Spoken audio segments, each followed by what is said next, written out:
Also, why is it so loud there? Okay. Also, let me turn on this.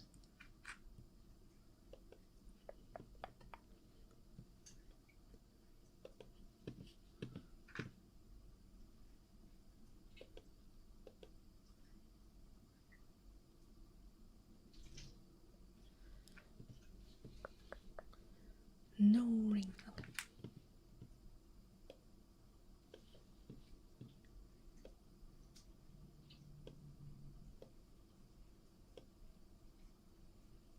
Okay. I am going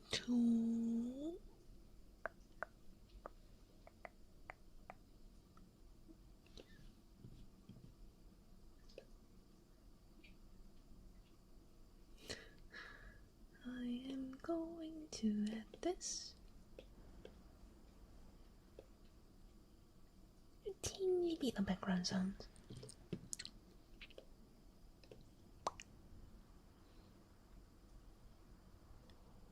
Hi.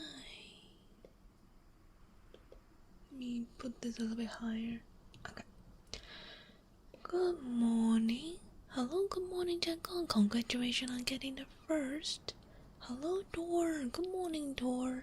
Hello, Fuji. Good morning, Fuji. Hello, Andrew. Good morning. Thank you so much for the 175 stream street.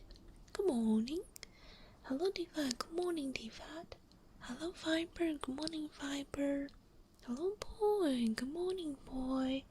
Hello, Kiddo B. Good morning, Kiddo B. Hello, Fat. Good morning, Fat. Hello, Cage. Good morning, Cage. Hello, Monty. Good morning, Monty. Hello, Sun. Good morning, Sun. And Tonka. Hello. Good morning, Tonka. Hello, Daniel. Good morning, Daniel. But you're gonna sleep? Okay. Good night, Daniel. Good night. And let me get my... 我看到倪宇 hello. Good evening. Let me also move this a little bit. Yes, it is good. Thank you, Monty. Happy to have you there as well. Come again, Monty. Join again when you have time. I was so conflicted to add to make the night sounds bigger, but I guess it's, yeah, I guess now it's good. Yeah, I guess it's good enough.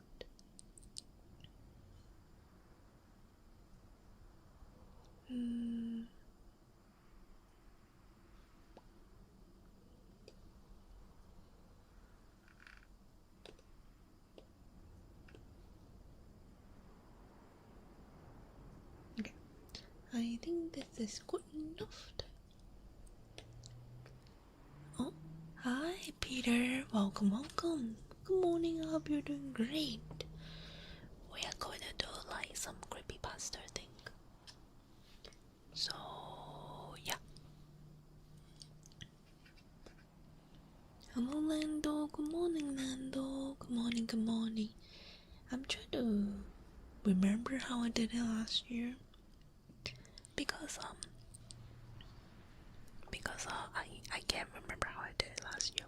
Was I like always like doing whisper voice like all this time?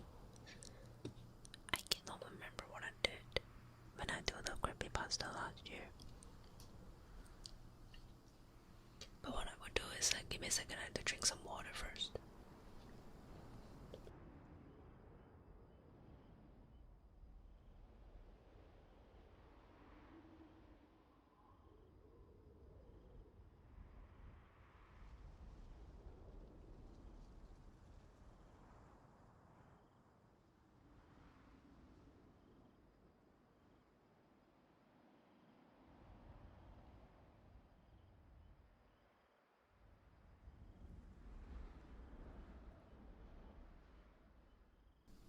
You love creepypasta.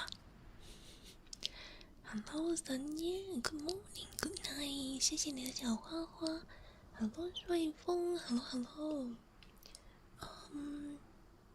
I'm thinking like which way I can read it better instead of like turning my neck like on the other side completely. Let me put this out. Oh. Yeah, okay.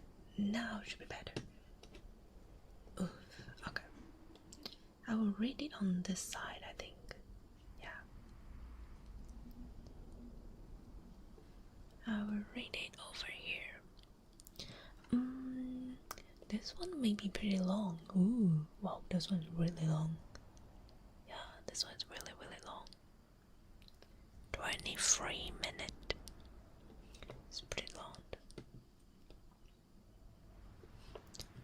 Jack, I wanna spin? Yeah, we could spin.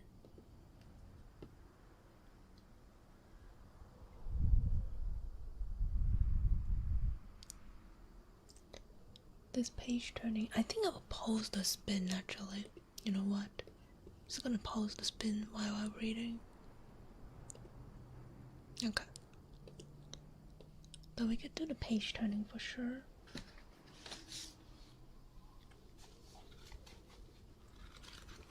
For the entire time. Oh, awesome. Do you guys want to do puzzle too? While we're reading? To help while you're like multitasking. When you do multitasking, you probably want that too. Oh, yeah, I have something that like you guys can do a puzzle, like very difficult one.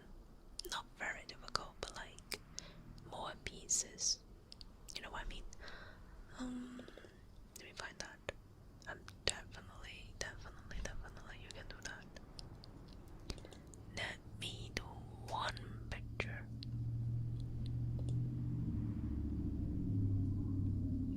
This is a very old one, I believe. Yeah, very old one. How are you, Beamy? Hello, kiddo B. Beamy, how are you doing? Great. I am pretty sleepy, actually. I'm pretty sleepy right now, so yeah.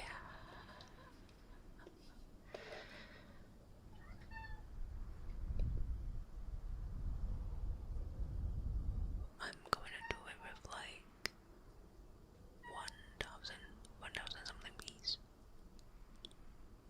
Let's do it that much. Let me see, preview.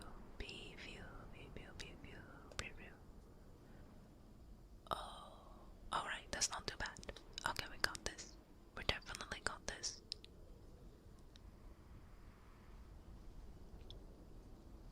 Yeah, we definitely got this. Let me confirm that.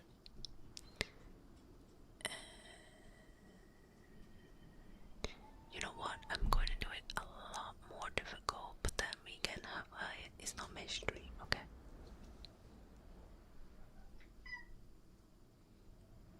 Yeah, we can do this. And then I'm not doing a mystery puzzle.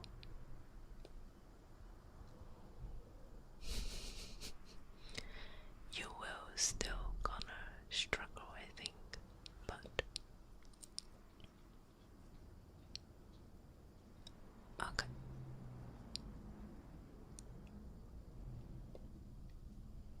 Like that much. Okay, perfect. Okay, got it.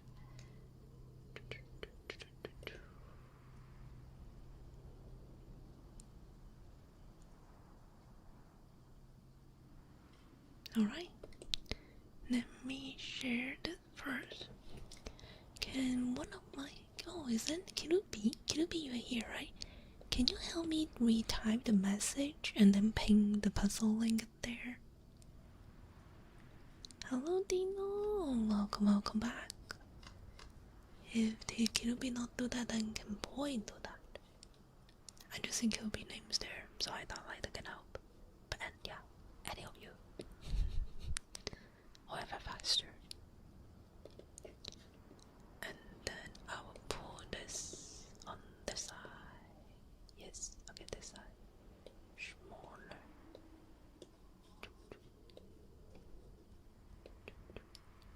Hello, Bones. Hi, how are you doing, Bones? How are we doing? Great. How are we doing? Awesome, Bones. You're tired? Aw, Bones. Then I hope you can get a good rest today.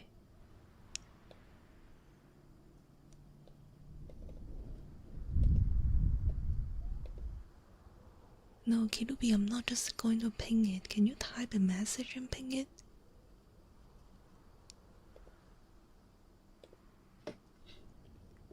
Can you type a message to say like what it is and ping it? Okay, I'm gonna do it like that size. This is not a square one, so it's a little bit like that.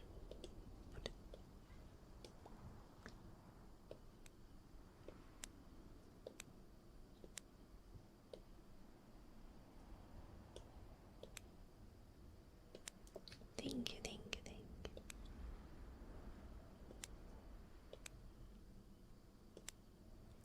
Learning in uni to technical especially is hard. I'm gonna have to. Yeah, it's pretty stressful, honestly. So make sure you do pace yourself with a good break. You know, cannot just like push yourself and work and stuff. Gotta have some rest. Thank you, Kirubi, thank you.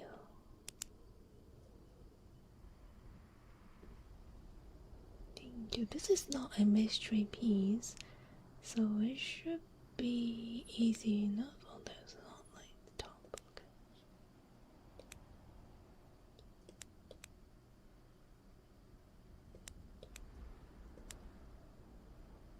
Yeah, okay.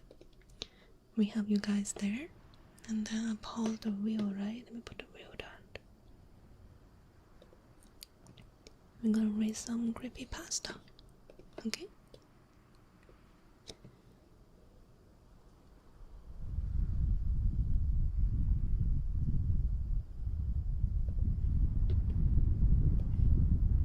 Let me turn on this mic as well.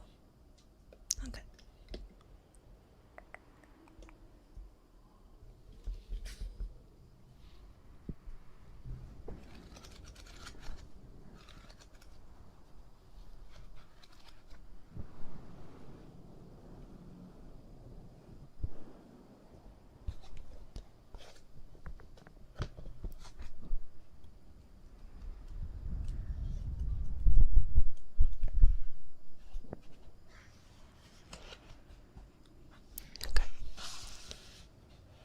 We are reading the one called The Church of the Clockwork God.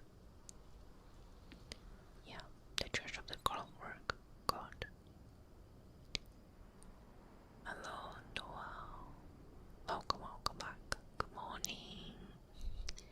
Good morning. On August 20, 1968, the armistice of the countries forming the Warsaw Pact, primarily led by the Soviet unit, invaded Jenchuno less than an hour before midnight. 3 hours later, I watched my village, the only world that I knew, burned. The invasion of my home country didn't last long. The attack was well coordinated, and the Swatch force were barely able to mount a defense. It was long enough though, not enough to a mother and her son to lose everything. I was 6 years old when my mother woke me and pulled me from under bed in the darkness. She quickly dressed me and wrapped a blanket around my shoulders. Too busy to answer the question that started to flow out of me. She snapped at me to remain quiet as she tossed food and supply into a bed. My mouth immediately closed, and I watched her wide-eyed as she woke.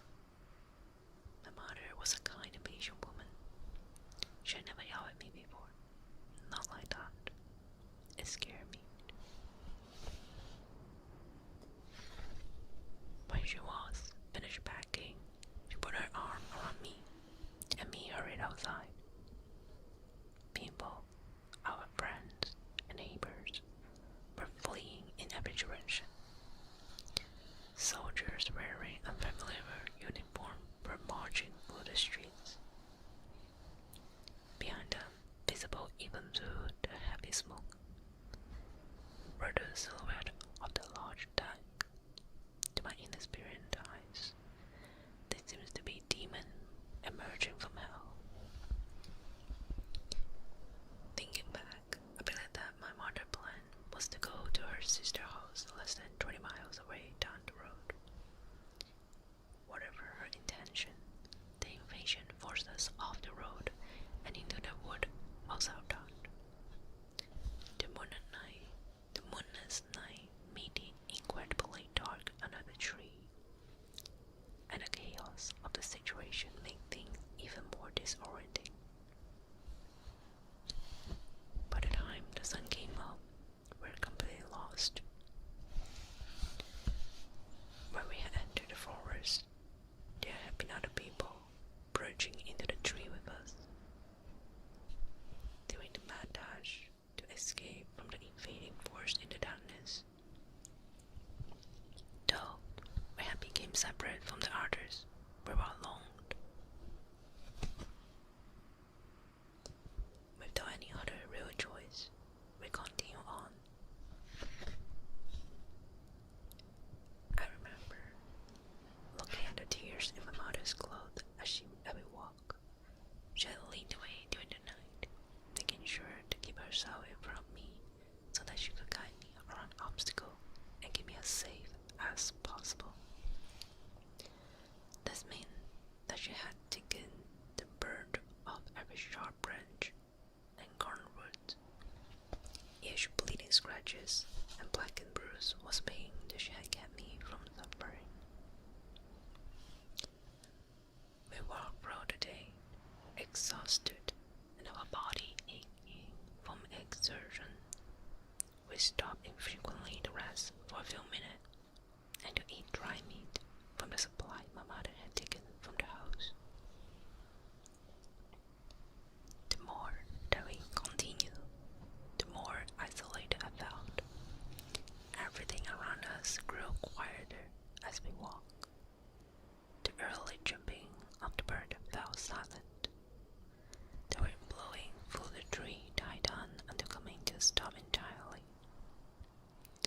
The only sound were our footsteps on the leaves and natural dirt covering the forest floor. Every so often, my mother's grip on my hand would grow just a bit tighter. I think that I understood, even then, that it was because things felt so wrong. The forests were normally filled with the noise of life and the natural world. The silence was unsettling. Perhaps it could be explained by the invasion to scare away the animals this far into the wood. However, perhaps not.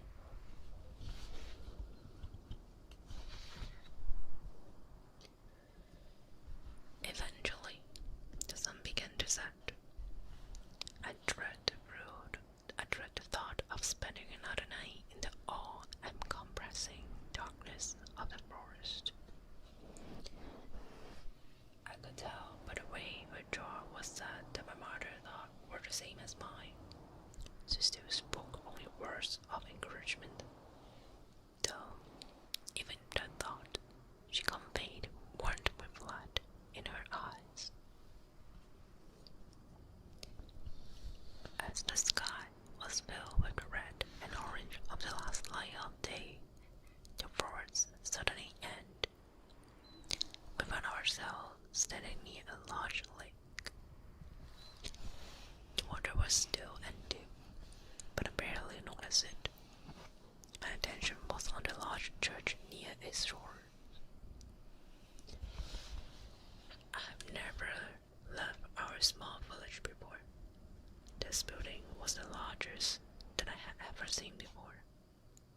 It was also the strangest.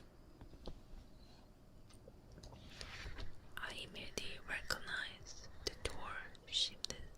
The door Sipto. I have no idea. Sipto. Anyway, the doors was the same, and but larger, as one adorned the church in my hand. In the center of the structure, though, a large clock tower rose up toward the sky. The round face was illuminated with a sickly yellowish light shining from within.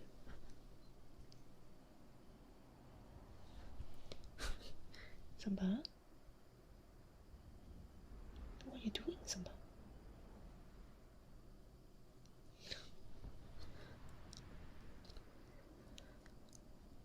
The anonymous iron hands made me nervous in a way that I couldn't explain.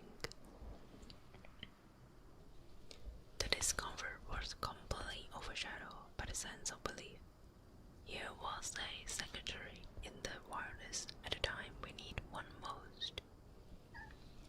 The odds of stumbling upon this were so low that they may as well not have accident at all.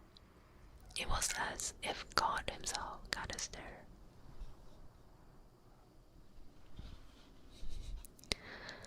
The last ray of sunlight disappeared as we hurried to the church. As I drew closer, I saw that the structure was even larger than I had originally thought. It loomed over us as we walked up the stone step to the wooden door. My mother raised her hand before hesitating. She stared at the door for a long moment before looking back over her shoulder at the forest we had passed through. Nodding once to herself, she grew her hand into a fist and nodded. The nod sounds much louder than it really was in my ears at this echo of the stone arm. Eventually it faded, and we were once again surrounded by silence.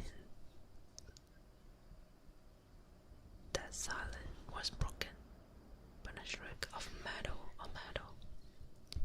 It only lasted for a moment, and was quick, followed by the thump as the lab door slowly opened inward.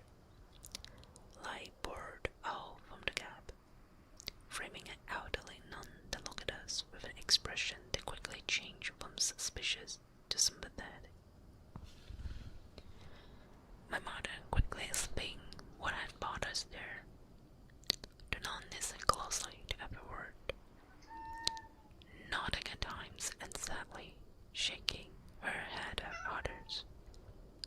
When my mother finished, the older woman gave us a smile and beamed on us inside, telling us what we were welcomed and that we were now safe. Good night, gamer. Hello, Nara. Hello, Penguin. Hello. Good morning. We're reading a creepypasta, but so far I don't find it creepy. So far I haven't found it creepy yet, and even Simba get bored and smelling outside. Not outside, but he's still in the room, but he wanna go outside. Yeah, maybe I should let him go first. Let me open the door and let him go first.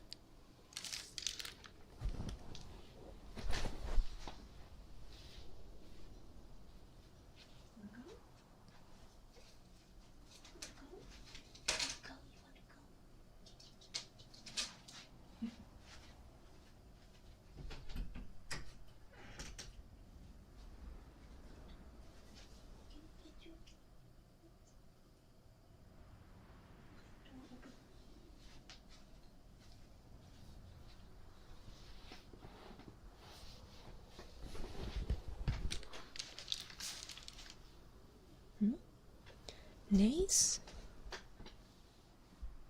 我可以跟你结婚吗？ Marry me, Pete. Bro. What do you know about me, huh? Your money?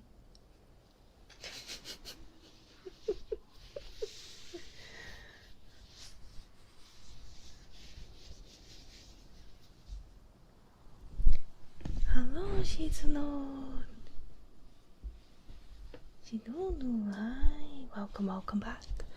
We're in the way of like reading Creepypasta. So far it's not that creepy. It's like about they were in like the war zone, and then they try to escape from under the attack, and then they get to the forest, and then they find a place with a church. It's kind of suspicious one. Yeah, but you forgotten. Yes, that was the time that I see you now. Welcome.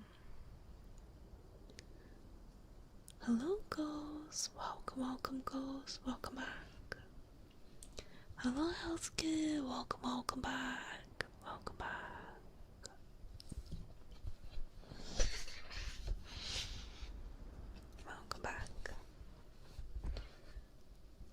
Okay, let's continue reading it.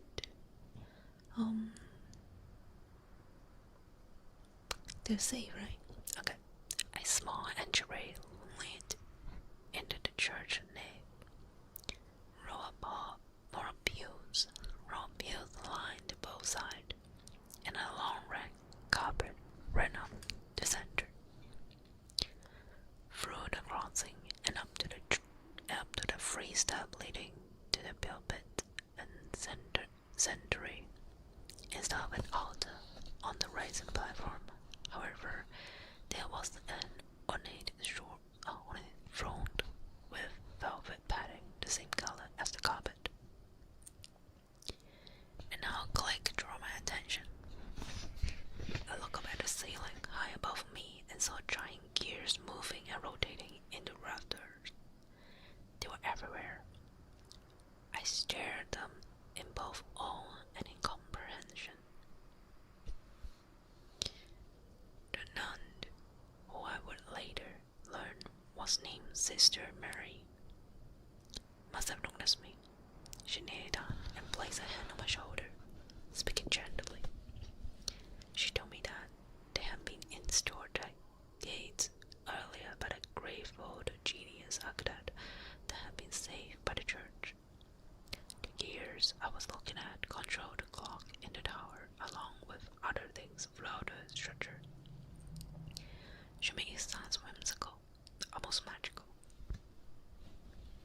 Sister Mary led us deeper into the church, away from the nave and toward a doorway on one wall. She told us that we could work out a more permanent arrangement in the morning. Before this first night, we could rest in one of the unused nun cells. Her voice was calm, smoothing. She pushed the heavy door open, revealing a stone corridor. More gears, smaller and more clustered than the ones in the nave. Moving overhead, a quiet hum was coming from the wall, and I wondered if more machinery was present behind or perhaps inside of them. I squeezed my mother's hand. She reassured me that everything was fine. In hushed tones, she kept her voice steady. It was more that she didn't understand exactly what was happening in this odd church. Hi Yoko, happy to see you too. Welcome back. 他说还有诺诺，新年谢谢牛啊棒棒糖小花花这个好，还有灯牌哦，谢谢。Hello Mer, welcome back Mer. We walked deeper into the corridor. The walls were lined with cold stone, and a number of closed doors were on each side of the passage. My thoughts were constantly on the gears. Their metallic groans and clicks filled the air, creating an unsettling symphony of metal. Sister Mary seems to pay no hint. She walked with the air of someone completely comfortable with her surroundings. force myself to be brave. Just because all of this was unfamiliar to me didn't mean it was something to be scared of. It was my first time out in a greater world beyond my village. There were bound to be many things that I didn't understand. Eventually, the corridor opened into a courtyard. All four sides of the roofless area were surrounded by walls. At the center was a large fountain with 3 tiers. It was illuminated by 4 lampposts, one at each corner. Although it was mostly hidden by the noise of the water pouring down into the pools, I could just make out the sounds of machinery coming from it. We crossed to the far side and went back into the building. Sister Marie beckoned us to follow up as she went down a side passage before coming to a stop in front of what appears at first glance to be a blank section of wall. Sister Mary reached out and passed on a dark grey brick. To my surprise, it sank into the wall, and a series of click and word filled the airs. Slowly, the section of wall began to rise up. Moments later, it had run far enough to reveal a room inside. Sister Mary reaches inside and turned a knob on the wall. The bulb inside of a screens turned on to illuminate the room. There wasn't much inside, just a small bed, a table, and a chair. There wasn't and a cabinet.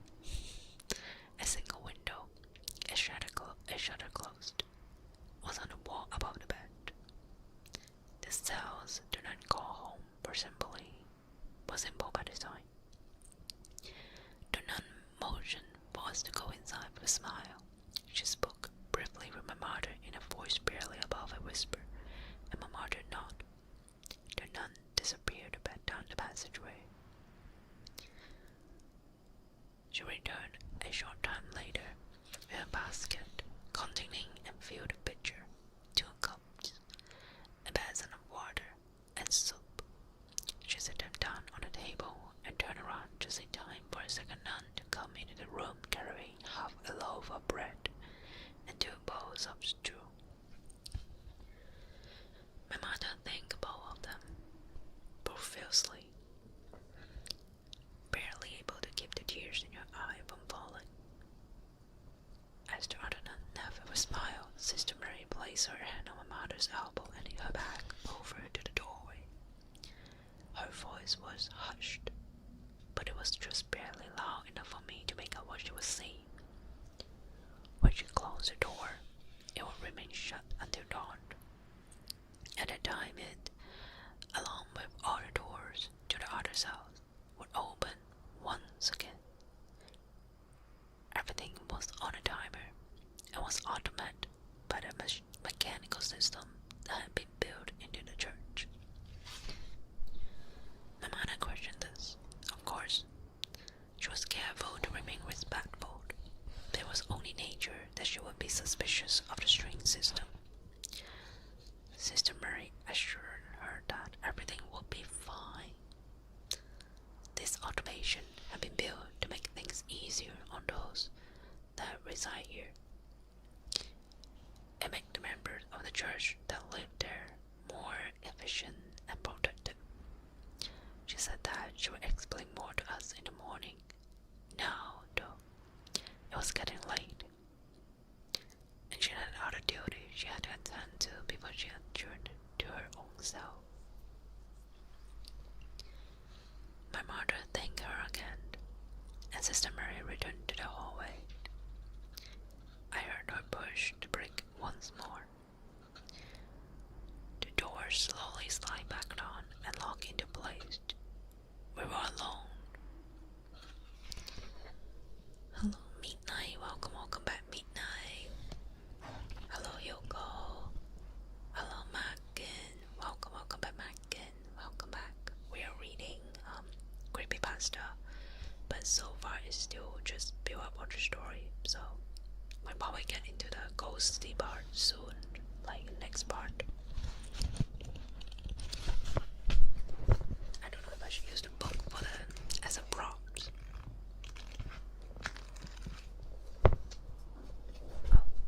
Also, let me check. Why the puzzle is not showing on my screen. Okay, it is here. It's slowly working. It did it. Yay! Ayo, I see Ryan is here. Ayo. Ryan's doing puzzle too. Who's shining winter? I have no idea. I'm with the zebra.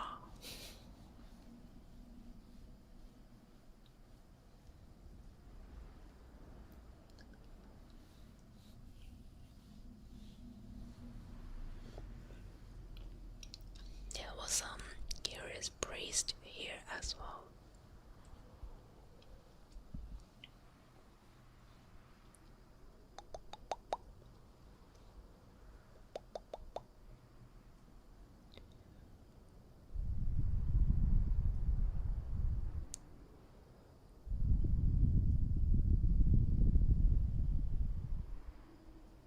Ayo, zebra.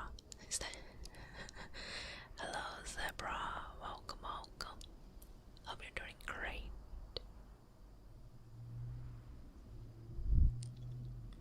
Oh, Shaz Mama, maybe type in the puzzle room as well, in the like lower left corner. Type that as well so they can see, hopefully.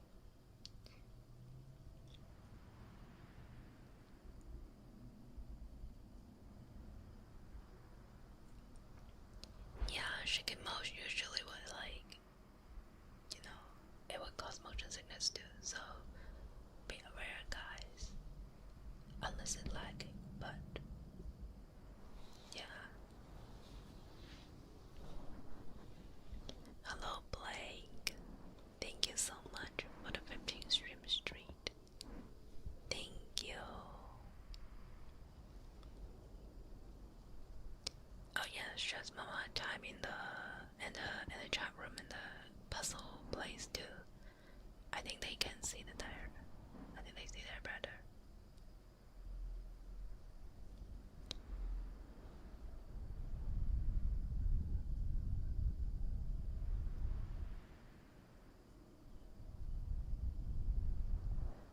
Hello, Viper. Oh, is that Viper? It's Viper Shining Winter.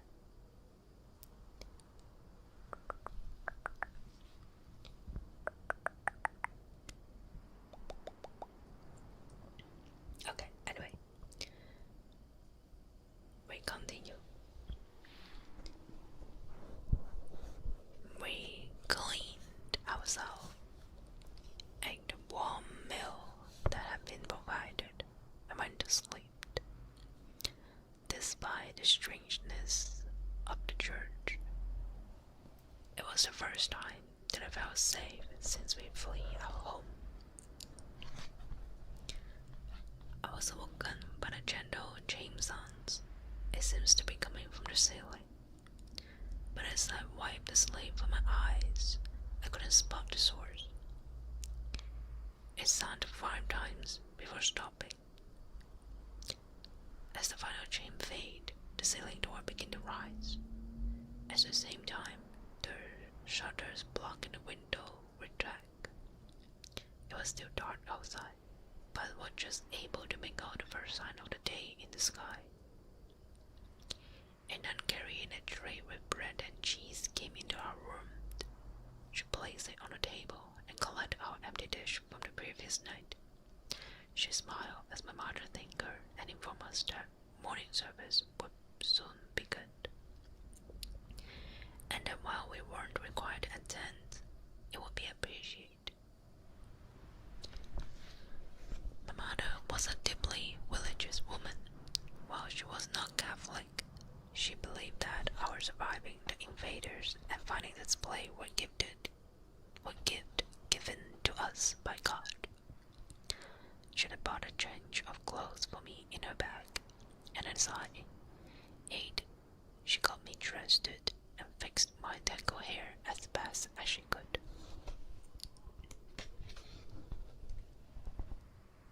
We start. Oh, Goku. Hello, Ficado. Welcome. Also, Goku, thank you so much for the 21 month. Oh my god, Steve Riddle. Thank you so much, Goku.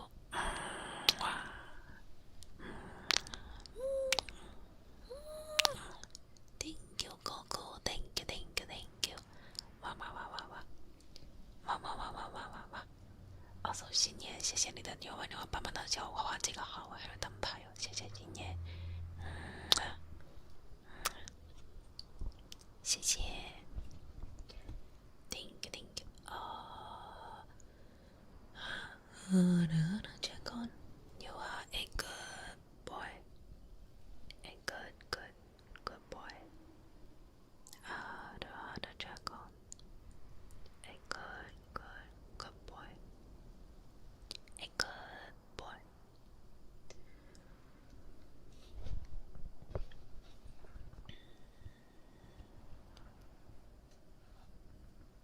We started the part of the church that we had originally come in, but we encountered a group of nuns.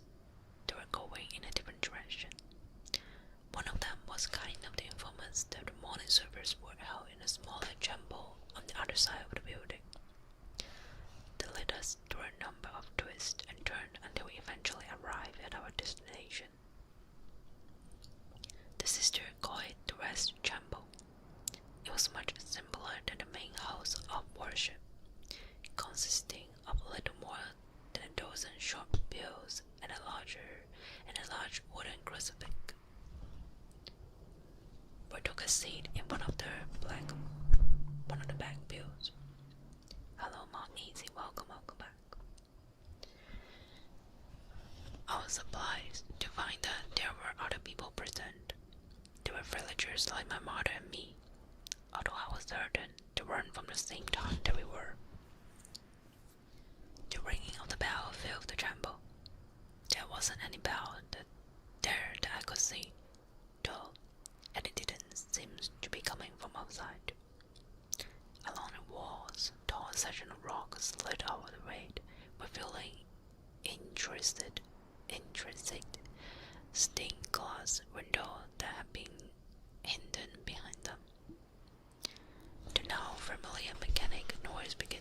The crucifix rose up from the altar and into the air. Those of us that were outsiders stared at it in shock, like we were watching a real miracle unfolding before us. Sister Mary stood up from one of the front pews and turned to face the assembly. I thought that she was going to start the service, but instead she began by acknowledging those of us that had sought refuge in the church. She said that despite the terrible circumstance that had brought us there, she and the other members of the church were glad to have us among them. She realized that the church must seem strange and perhaps even intimidating, so she would share the story of the place in hopes of easing our fears. Around the turn of century, and I could honestly, guys, I think this one is not a creepypasta. What the fuck? Give me a second. I'm gonna check something. This is not a creepypasta, isn't it? I'm already reading like half of it as nothing else. Like, bro. Yeah, this is not a creepypasta.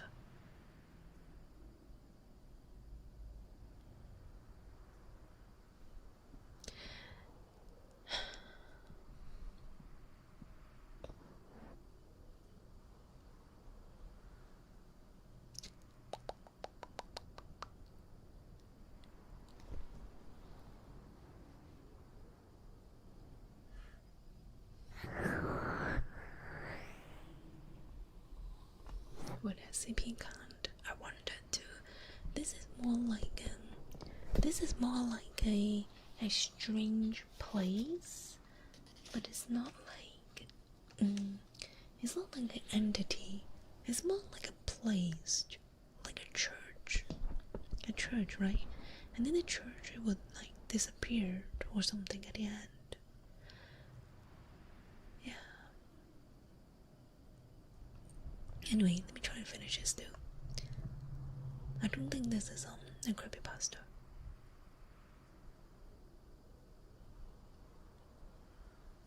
I'm still trying to finish it. Wow, it's so long. Okay, let me try to find it. Where was it?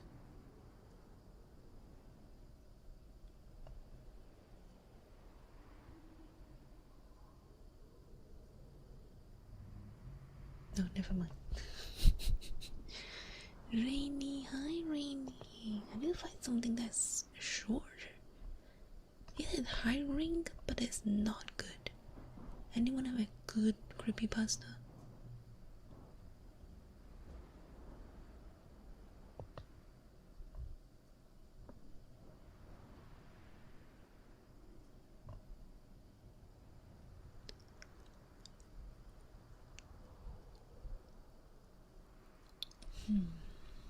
The remover. You want to listen to that, Samba? Somebody push over door when I say like the remover. I guess they want to listen to that.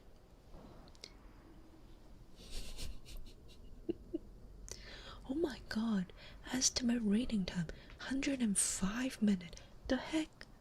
Samba, why you like something like that? Also, furry, hi furry.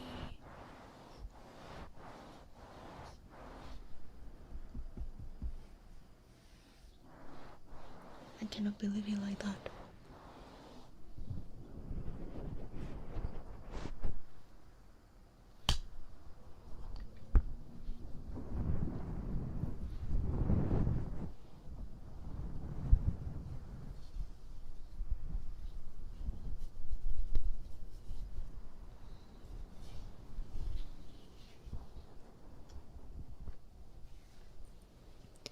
Monty, hello. I had to find something shorter. This was so long. Oh my god, 105. Oof. Did I read Humber Monkey's ghost story? Humper's Monkey. Humper's Monkey. Why does it sound so goofy? Hello, Astro. Welcome back, Astro. Welcome back. Welcome back. Welcome back. Hope you're doing great.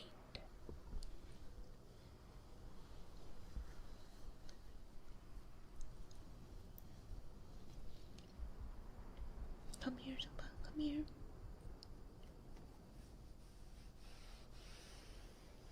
You wanna sleep here, Samba? Meow. Hello. Welcome, Astro. I'm trying to find a creepypasta that's nice and like not too long. The Troll Rouge. There's only 6-point reading though. Oh, 86 minutes. Oh wait, I think I can like filter out. Short. You do EP today? Oh, Mr. Mayu. Oh my god, some of them the rating is so not good. When the circus came to town. When the circus came to town then. Okay, let's read some short story. You do EP today? That's fair.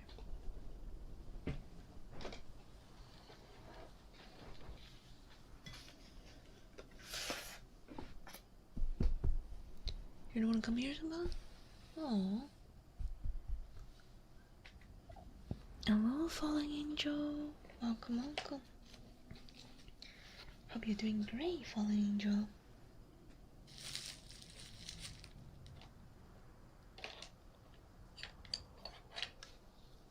I do this too. 100 girlfriend who really like you and so good. Was it the zombie one? No, probably not, huh? Hi, Anyani. Hi, Anyani. The tires are good. Nice. Okay, let me get my blanket a little bit so I can sit better on my chair. Let me move a bit. Okay, we're gonna read this short one. Okay, I like shorter ones. 6 minutes shouldn't be too bad, right? This is this one called when the circus came to town by Stephanie Saison.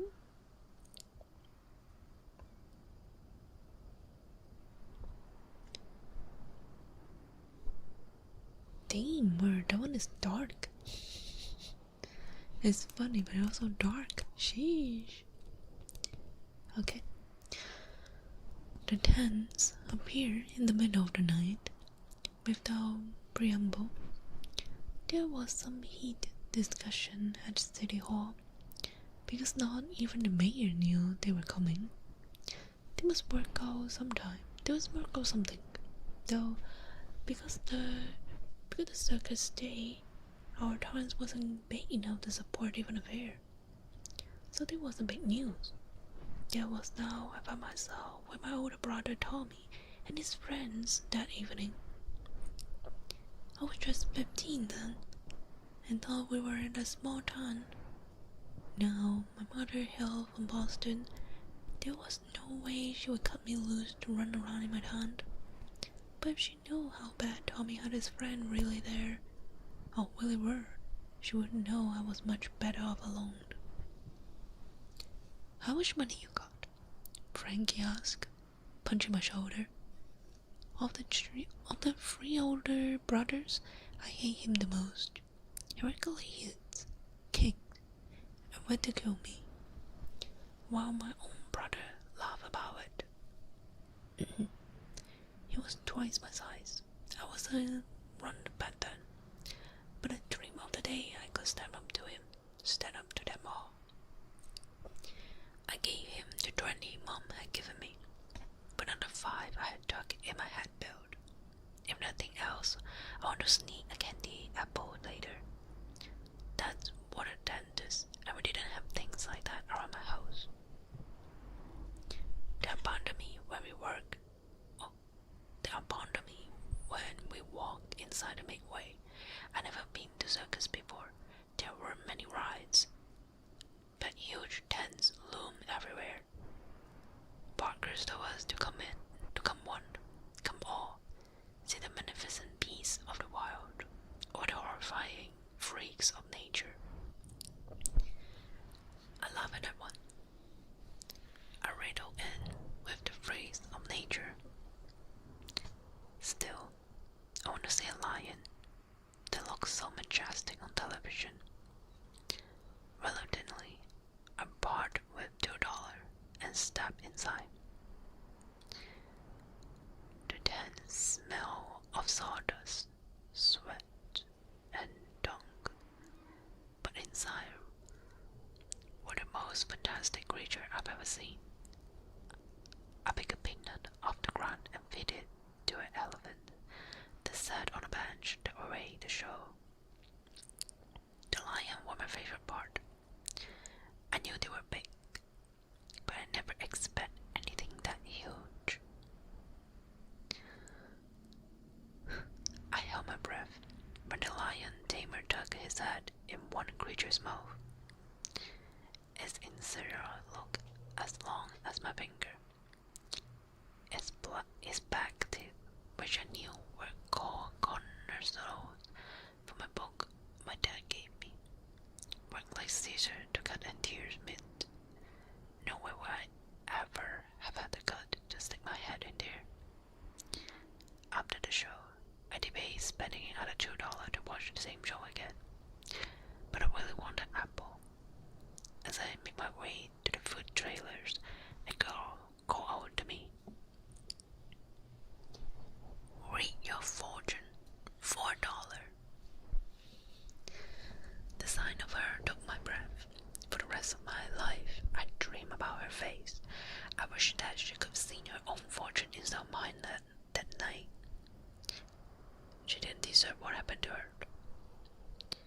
I stared at her, transfixed. Her eyes were two different colored. I wondered if she were I wondered if she were contact lens to achieve the effect, in order to look more striking. One was icy blue and the other brown, like mine. The effect was jarring, even more so because she was lovely. Long black hair, full lips, dressed like a genie from a TV show with her smooth tan belly bare. Almost drum-hungered, and I let her lead me into her tent. She took my palm and stretched it out in front of her. She talked for a while, giving me vague prediction. Then she gave me a long look and said, "You need to stand up for yourself. Do not let others control your fate." I always wonder about that later.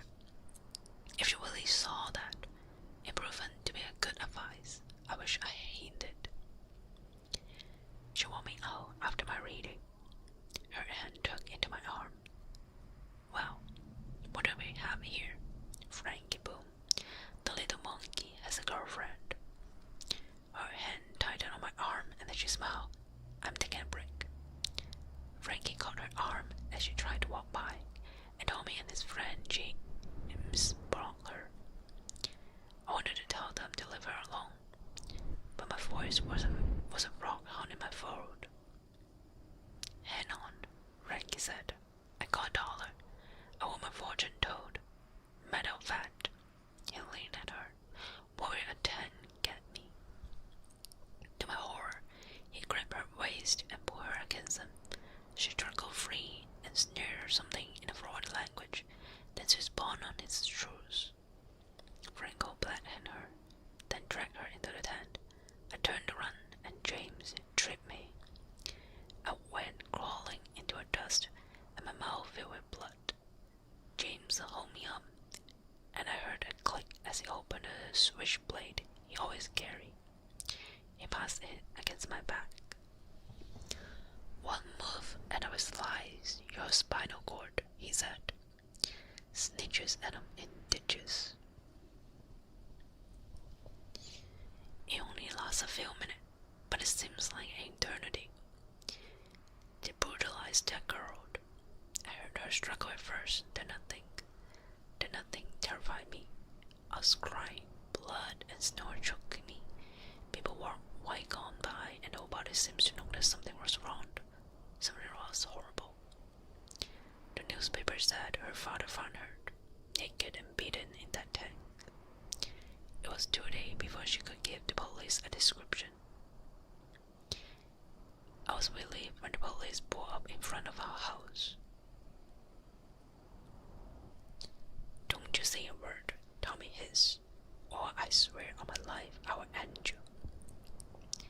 I wish I could say that I spoke up, told the police everything, but I didn't.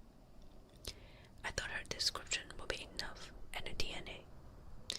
But I misjudged small-town politics. Frankie, Tommy, and James spun some story about a girl being a prostitute and soliciting them for money. They said she grew angry when they didn't have enough and threatened to cry rape if they didn't bring her money. They said other gypsy had beat her to make the story look real. The judge closed his briefcase and let them go. We walked outside together. I've never felt so sick, ashamed. Tommy and his friend stood beside me in their fresh suit and ties, looking like altar boys. An old gypsy woman approached. She muttered something, then made a sign in the air with her gone fingers. Frankie stepped toward her, and James got his arm. The girl sobbed against her father, her beautiful face still swollen and discolored. She whispered something to the old woman and pointed at me. The old woman's eyes narrowed, and she made another sign. "That's enough," my father said, and led us away. The circus disappeared, and within a week,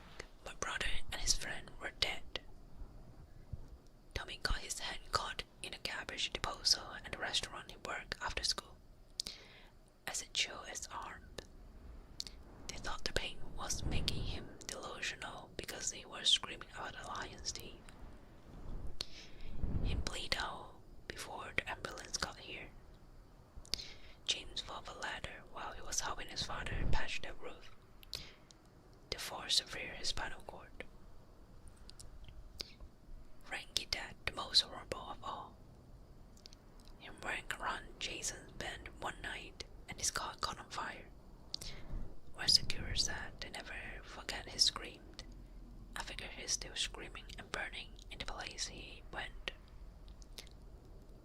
I dream about the old woman every night, she said. Your crime is silence. You stood quietly and let evil reign, thus sealed your fate.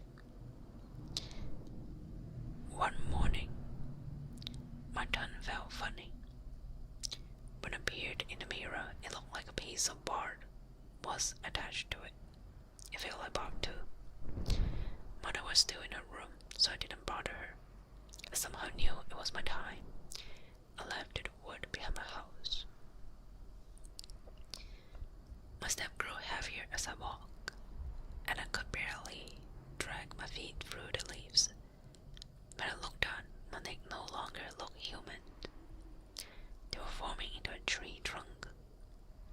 Birds clawed for my toes and spiked into the ground. I raised my hand to feel my tongue and my arm frozen there. Bark racing down it, falling in place like Lego connecting, covering what was human.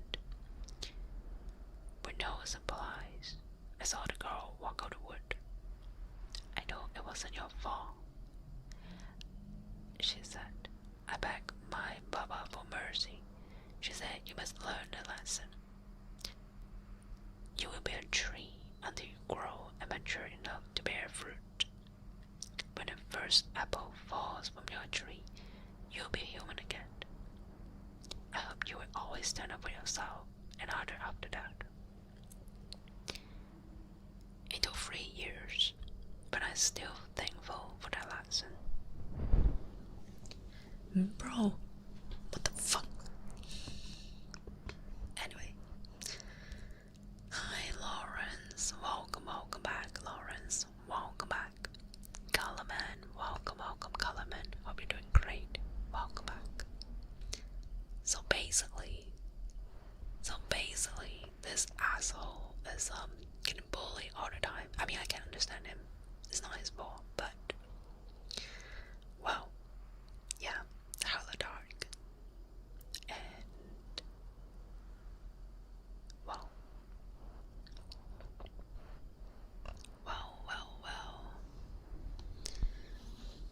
yeah, I don't know how to describe that, but he deserved that.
Good boy. Good boy, fallen angel. A good boy. Here, curious breed. Or fiber, or whatever. Here you go. There's a piece over there.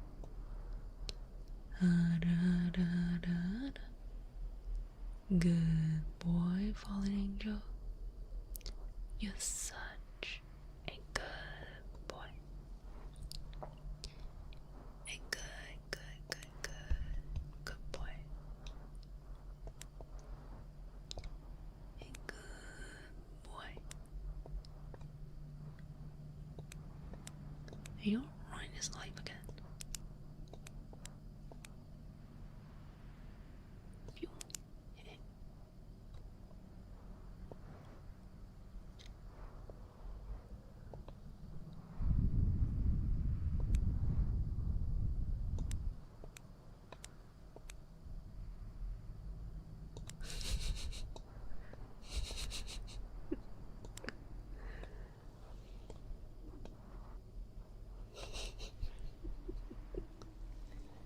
Like that.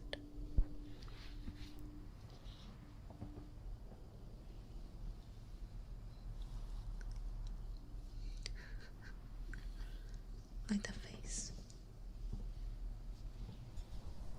Like this face, guys. Here you go.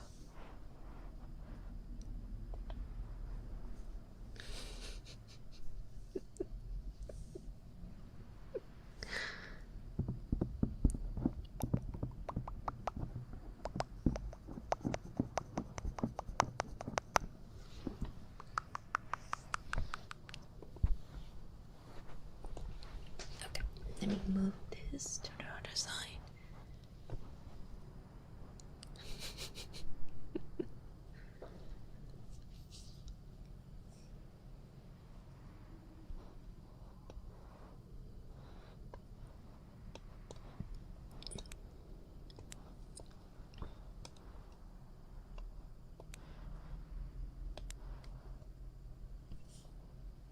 I'm slowly helping you guys.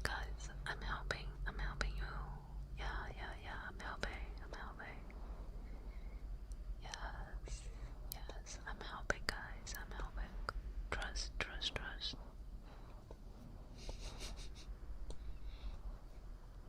Oh, I find this. Okay. This is over here. 100% certain. Oh, car, that's so loud. Guys, do you like creepypasta? I mean, like, we're doing a pasta, but like, it's not too creepy. Then what is it actually creepy?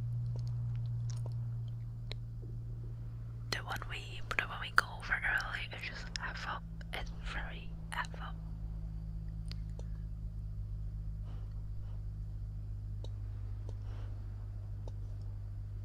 But I don't know if it's creepy enough.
I want to read this one. This is called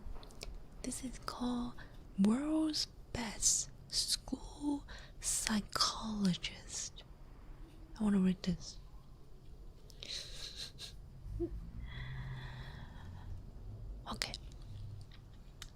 I start reading this, right?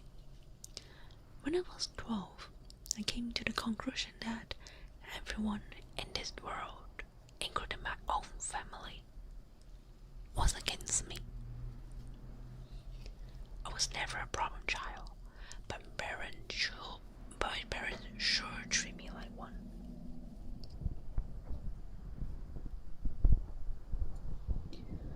For example, I used to need to be home by 5 p.m. every day. This clearly restricted my amount of playtime outdoors. I was allowed to have friends over to play at the house, nor was I allowed to go over anyone else.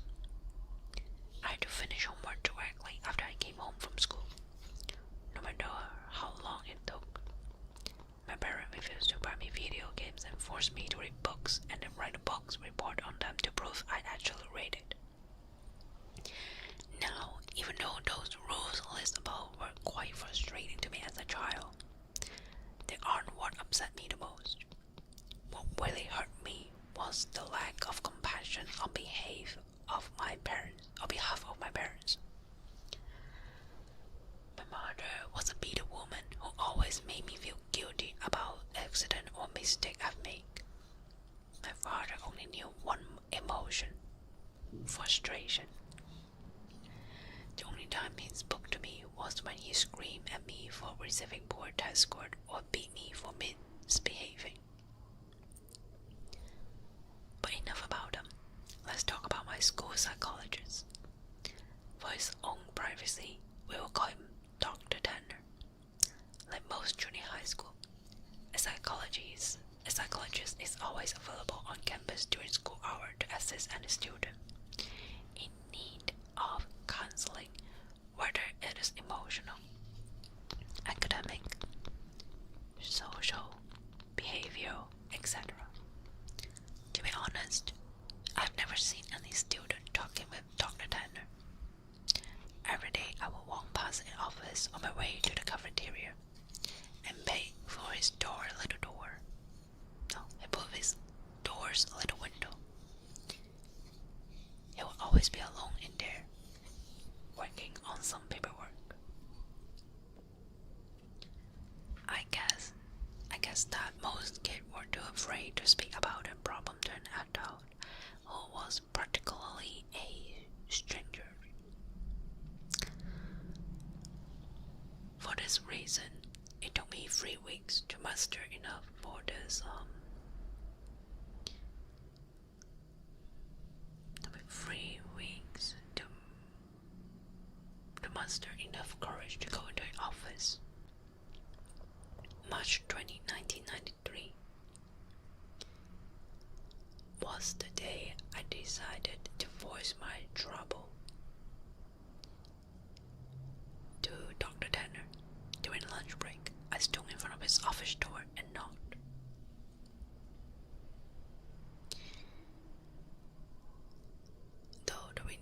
Through the window, I could see him raise his head, smile, and motion for me to come in. I did. He greeted me by introducing himself and asking for my name.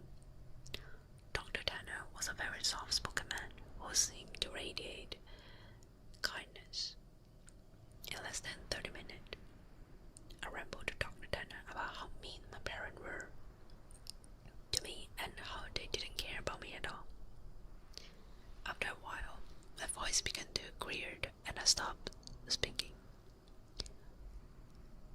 The psychologist listened patiently to my whole spiel, arms folded and head nodding.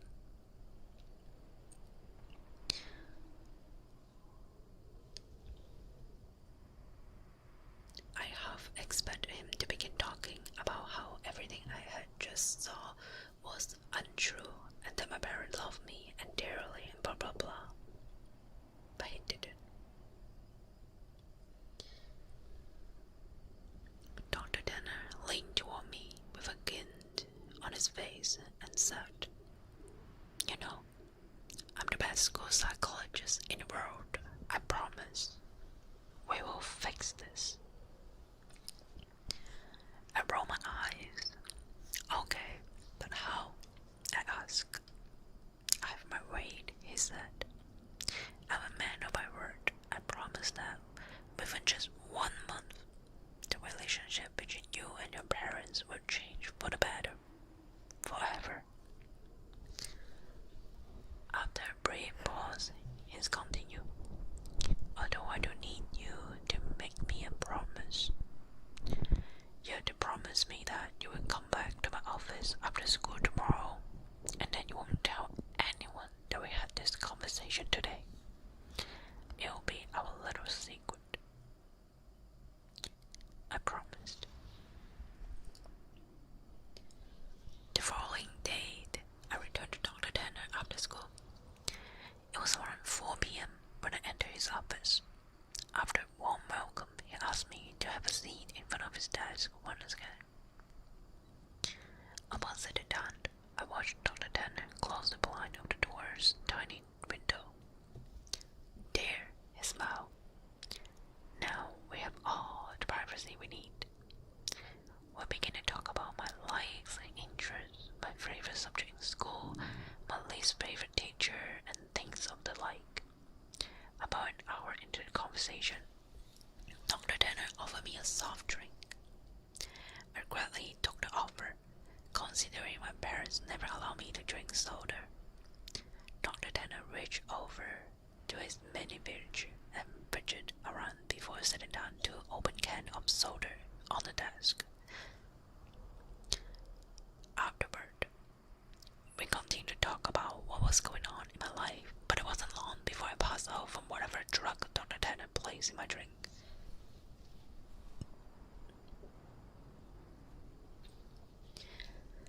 It took me a minute or so to adjust my blurry vision upon waking. And when it did, I had no idea what to think. I was handcuffed to a bed, and my mouth was sealed with duct tape.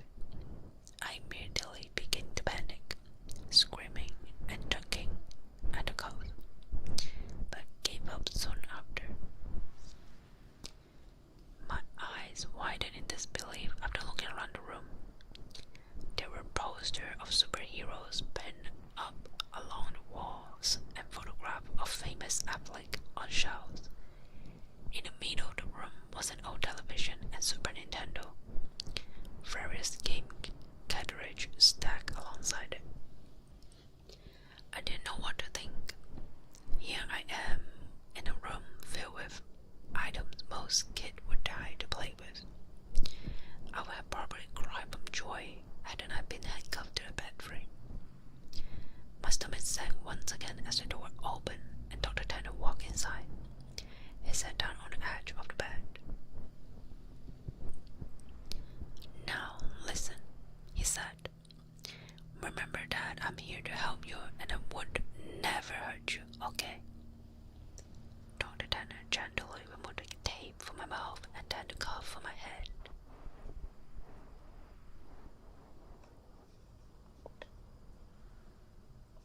Hello, Kadia. We are reading a creepypasta where a kid, I said kid, but he actually high school. He got like family issue and feel really bad, so he consulted his psychologist in the school, and the psychologist seems kidnapping him. We're reading apart.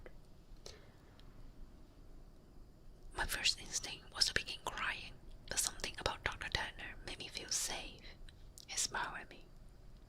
You're going to be staying here for a while, he continued, and during this time, you're allowed to play with any toys in this room while I'm here at home. But when I leave the house, I will need to cuff one of your hands back to the bed. You can still watch the television, but I want you to only watch the news channel when I'm away. I sat in silence, still trying to process the information he had given me. So, Dr. Tanner, slapped me on the knee. You go ahead and knock yourself out. I'll be back when it's time for dinner. He got up from the bed, walked across the room, and clicked the TV power button before locking the door behind him.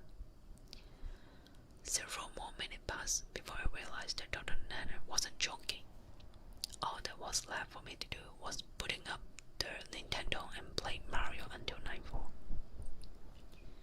At about 7 p.m., Dr. Tanner returned to the room, carrying 2 plates of mashed potato and chicken strip.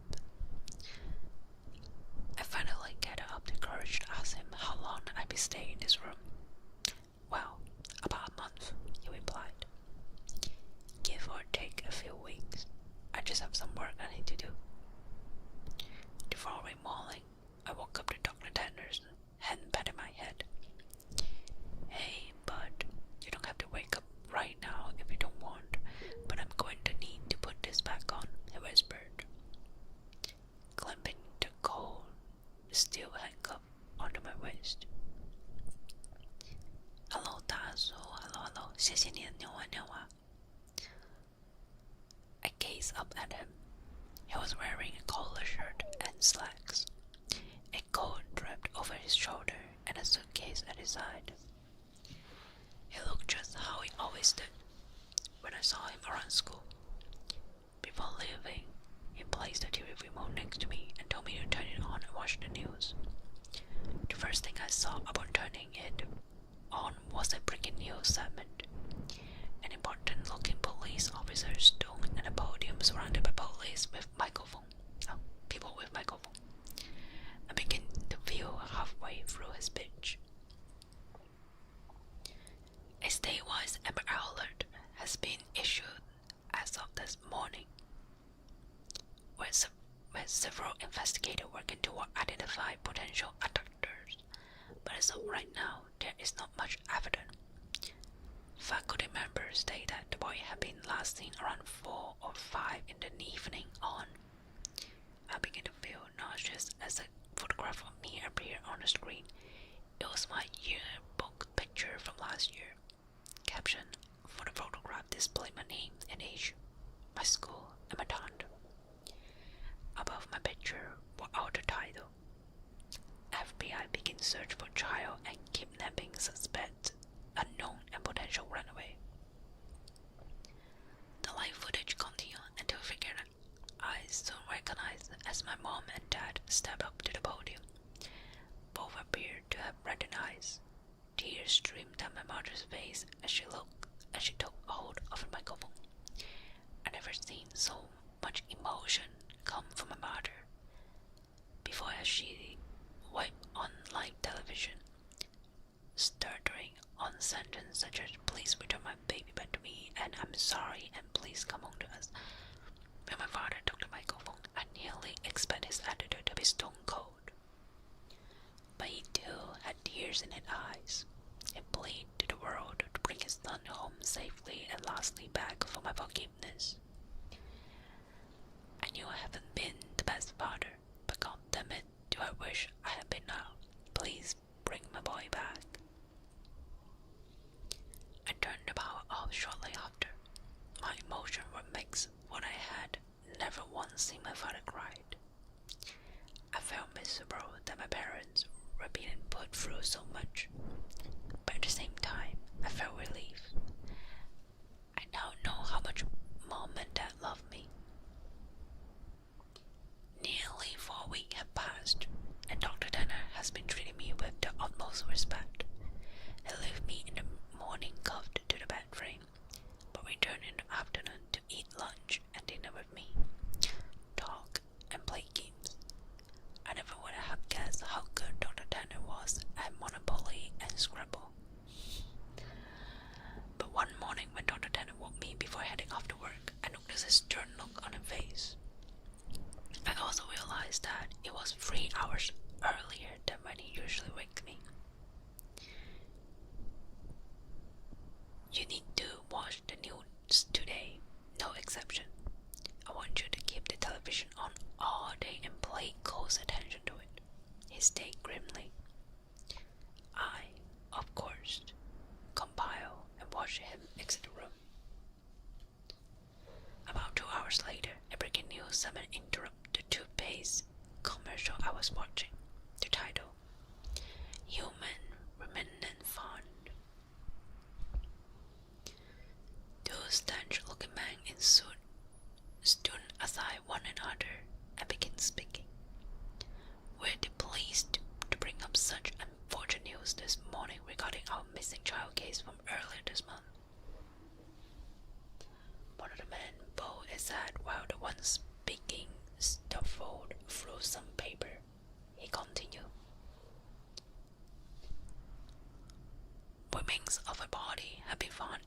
stretched bed beneath a highway overpass.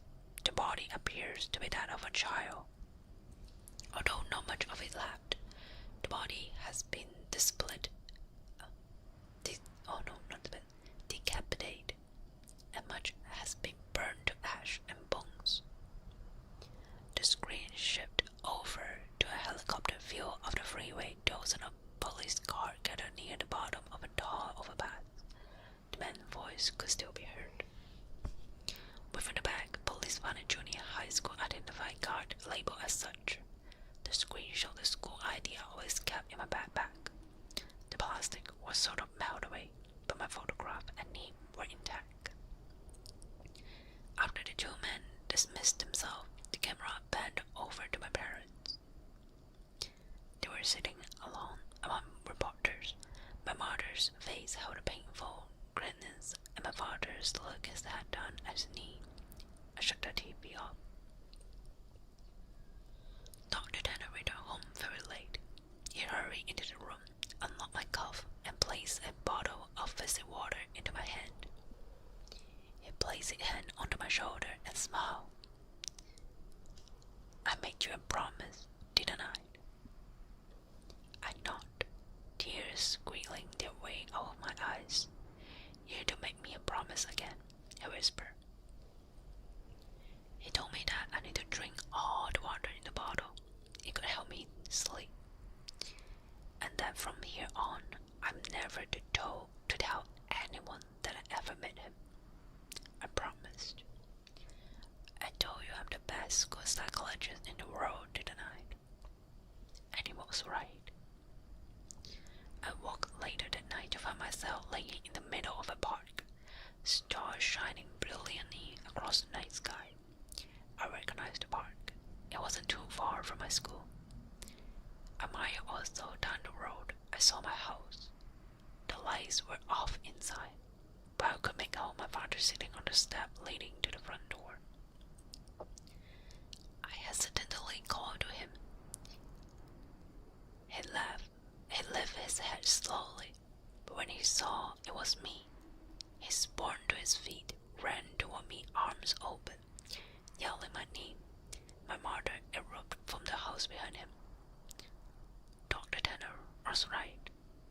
Things have changed with my family and I. My parents smile more often and treat me lovingly. I could not ask for a more perfect ending. Every now and then, I see Dr. Tanner on campus, walking to and from his office. Rarely do we ever make eye contact, let alone speaking to one another. But sometimes he will shoot me a wink and smile.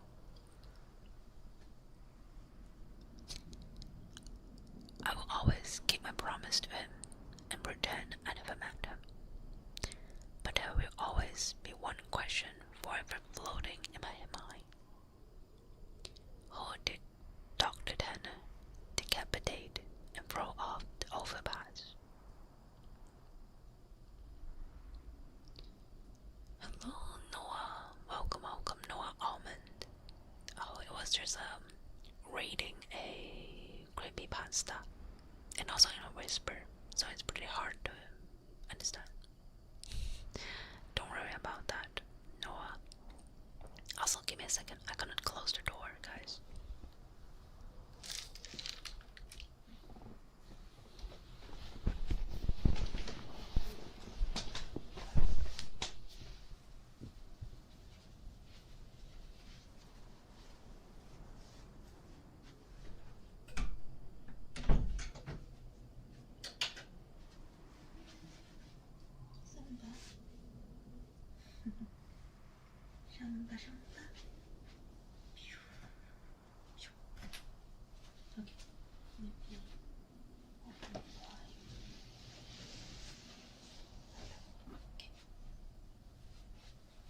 So I can sit here.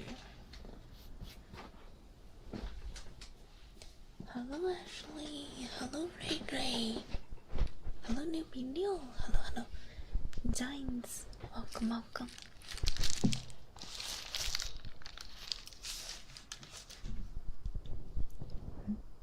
Let me do some more triggers.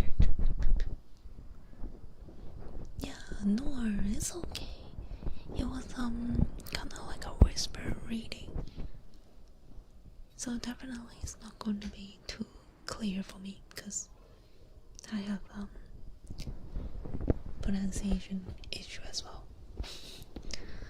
So it's always like that. But let's go back.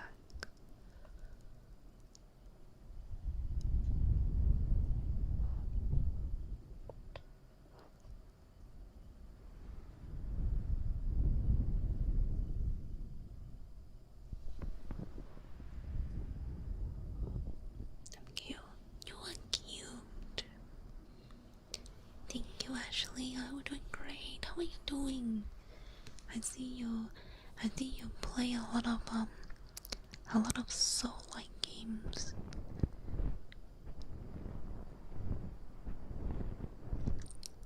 Betsy, welcome back, Betsy. Welcome back. Hope you're doing great as well. Also, Zebra, thank you so much for the follow. I hope you enjoy your stay.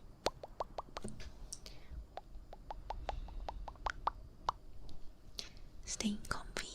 Oh, let's go, Betsy, let's go.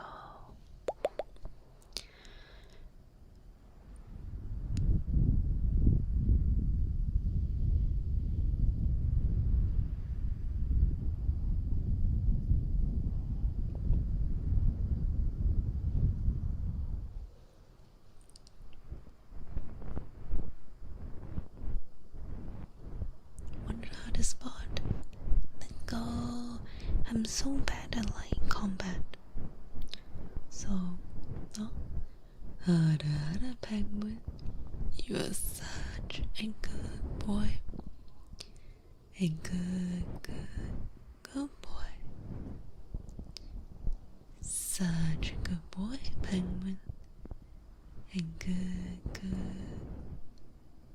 boy. A very, very good boy. A good boy. Good boy. Good boy.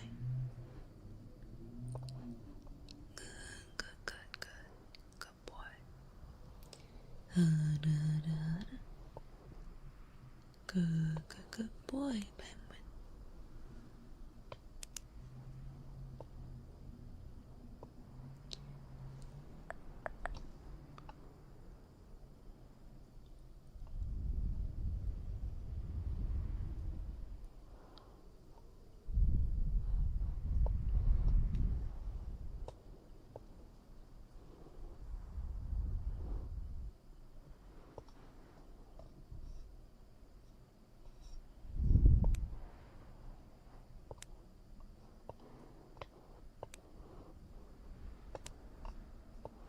I think this one is here, which is around here. Yes. Technically not the hardest, but so far the hardest. I need to get a sword to help, and it was so much better. Oh, that's good. You get the right combat. You get the right combat stuff. That's great.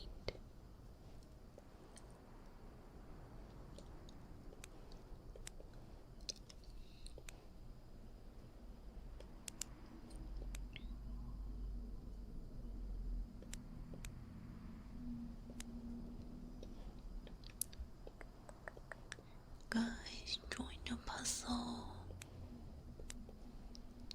We have a new puzzle for this week. I hope it's fun enough. I hope. Oh, I see my leg. I see my ankle. Oh, there's another head.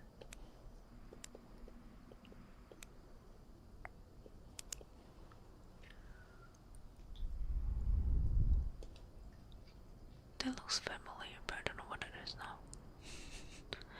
Familiar, but not too sure what it is. But this, I kind of know what it is. Either this way or that way. I think it's this way. Yeah, I think it's right here or something. Like right there. Yep. It's so happy I have as well. That's why I'm entering more. Oh, yeah. That's good. I think I should also use a summon more.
we doing puzzle? Do you guys like puzzle, like in general? You like puzzle at all?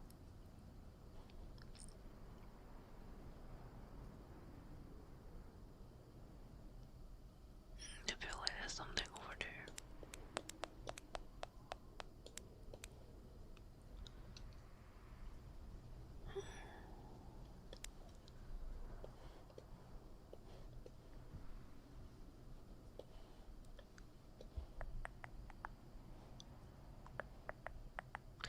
This had more peas, but it's supposed to be a bit easier, like a little bit easier. A little bit. I see the middle. Oh, I see the pom pom. Give me the pom pom. The pom pom pom pom pom pom. The pom pom.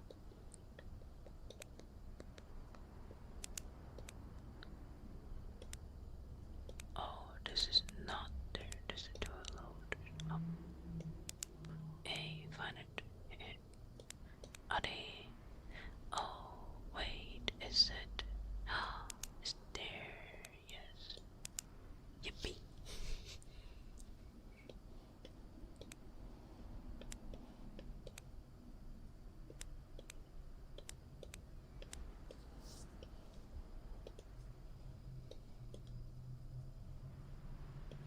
Then we're gonna find the location of this. So it is about like right there.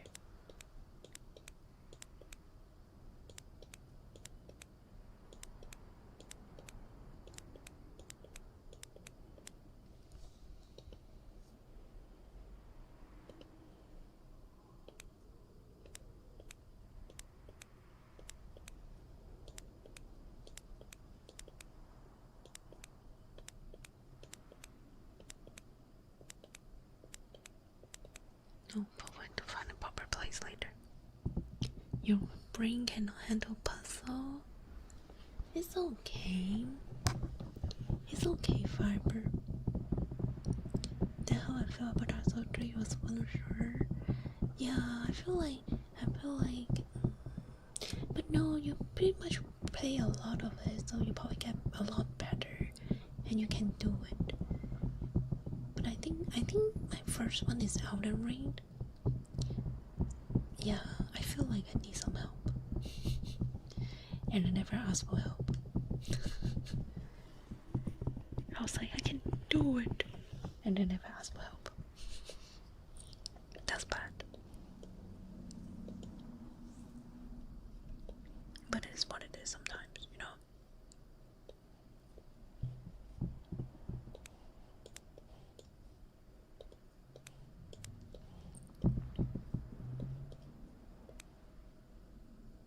Oh, there's a skirt. Never mind, there's a skirt. Not the head. But this over here is the head.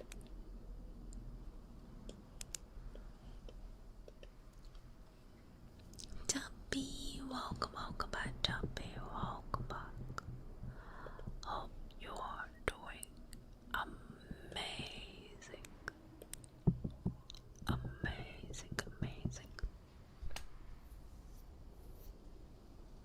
Amazing.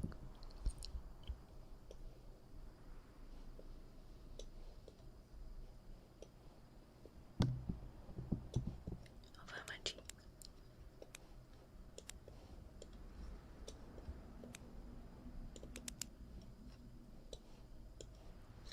Moku moku.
Who's mushy milk? Welcome, mushy milk.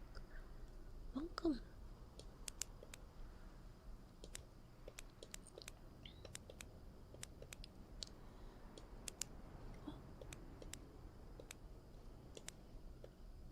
Maku maku, bum bum bum bum bum bum bum maku.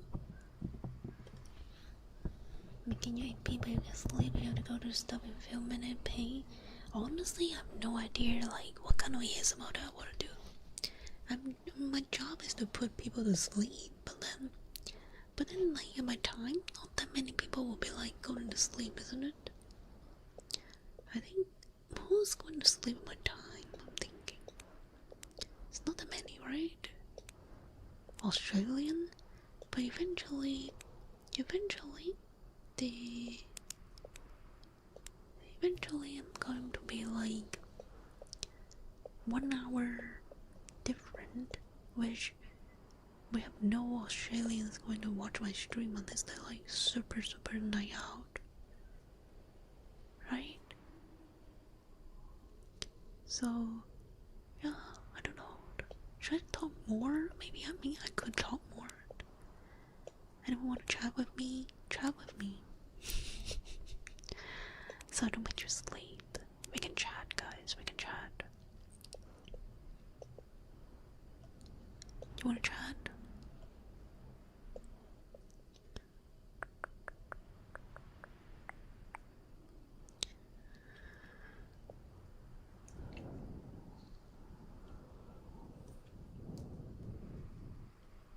See, you guys only raffle, don't even chat with me.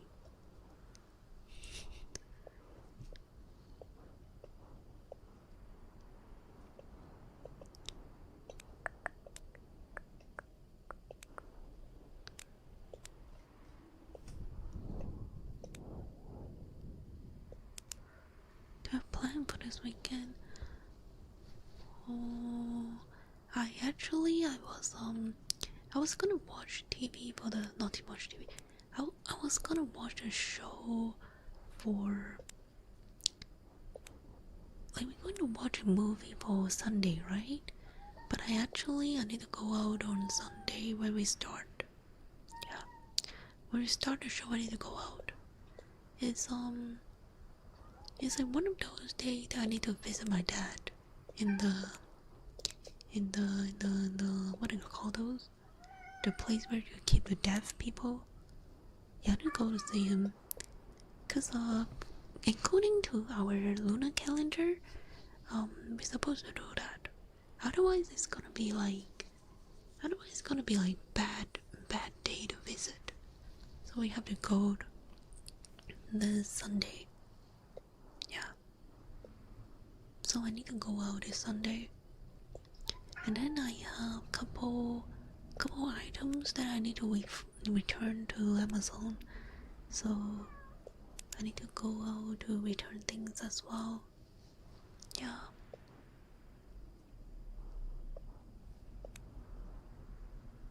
Hello Taco, hello Taco, welcome back Taco. Hope you're doing great Taco. Oh my, what's happening? What happened? Why oh my? If they come to collect it, I have to give them a box or something, you know? I had to pack up. I didn't pack up. More puzzle? Yeah, more puzzle. Every week is some puzzle. Bum bum bum bum bum bum bum bum bum. We love puzzle, right? Right? You guys don't like puzzle? I mean, if you guys don't like it, I can always like take it out. And then, you know, you always do that. Oh wait, this is the ropes. Stress mama, you're working on the ropes? You're not. Who's working on New piece. I think it's this one. No. It could be this one. No. It could be this. Yes. Hey.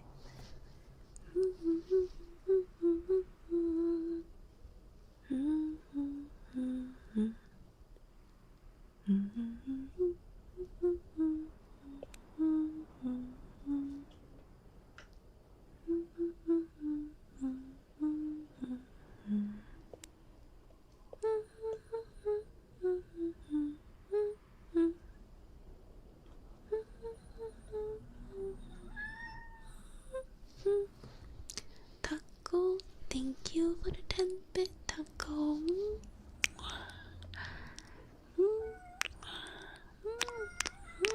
Thank you. Samba.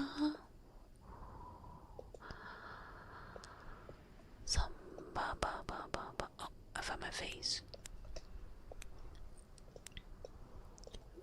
Meow. Yes. Meow. Meow.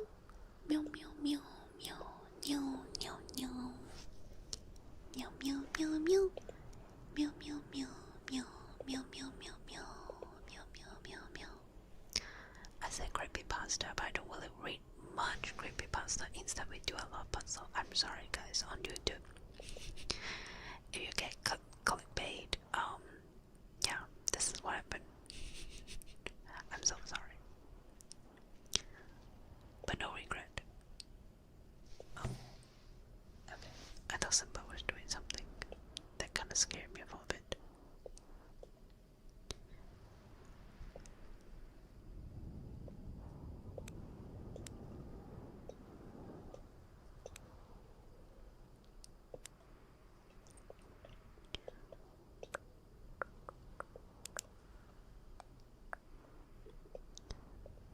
Guys, you got this. There's my skirt.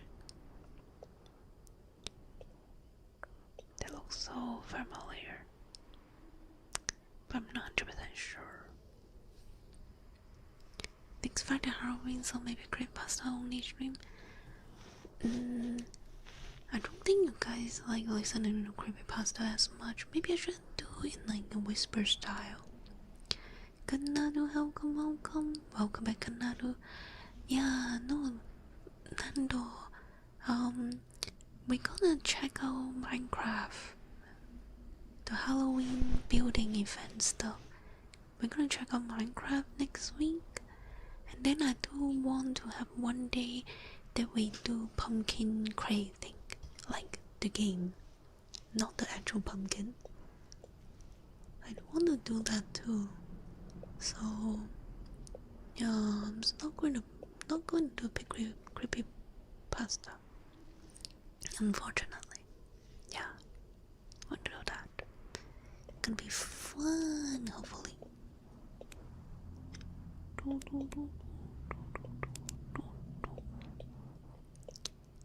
Mogu, bum bum bum bum bum bum bum. Mogu, bum bum bum bum bum bum. Oh. Mogu. Hee. There's a leg. What is up here? There's a feet.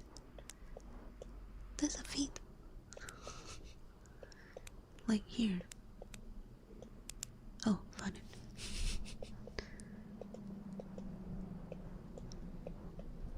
Mogu.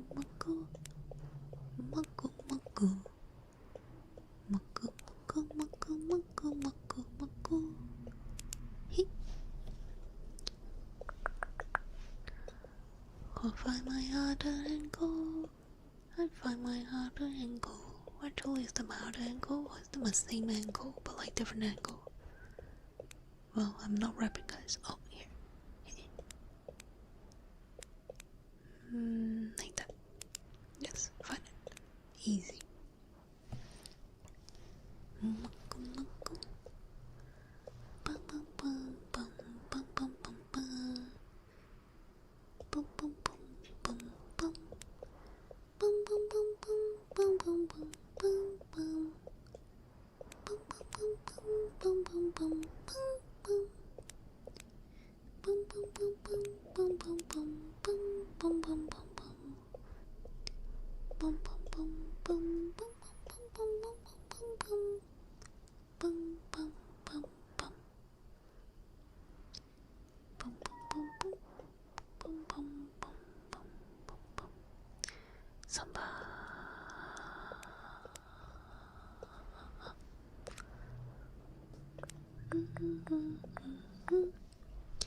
Yeah, join my Discord, guys.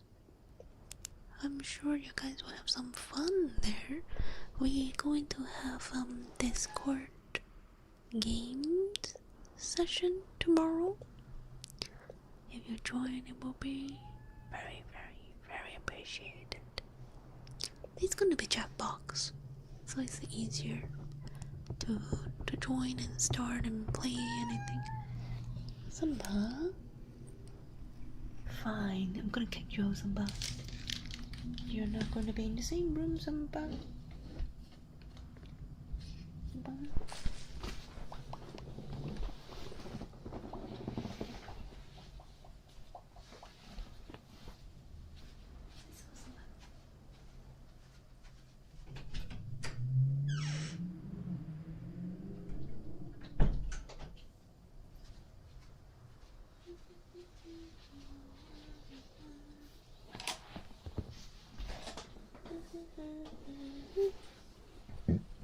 Oh.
Guys, do you notice, like, especially for Americans, do you notice they're more like figurine and little door like la boo boo, like la boo boo in like our website shop and stuff?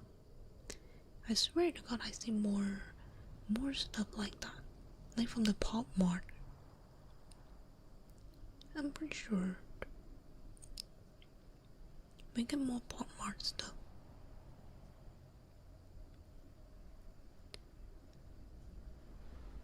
Good night, sleep well, sleep well. Good night. Yeah, I swear to God, I see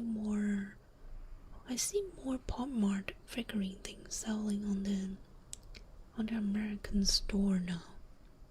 It used to not like that.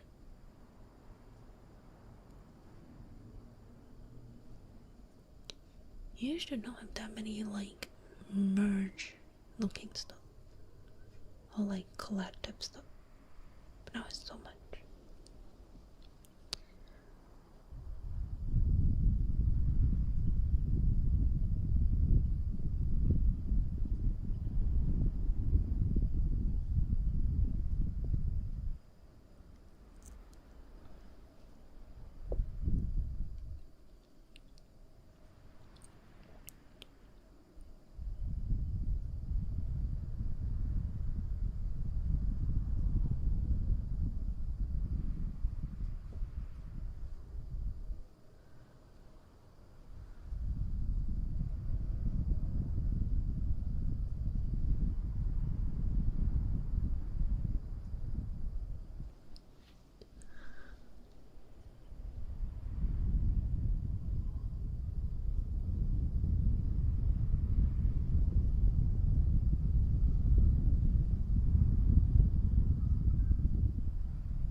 Since we're still here and not checking yet, we will just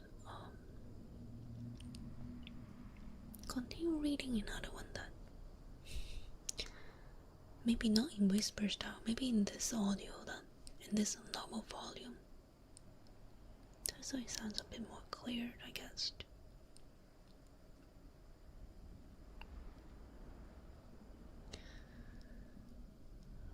This one is called Please Stay Awake.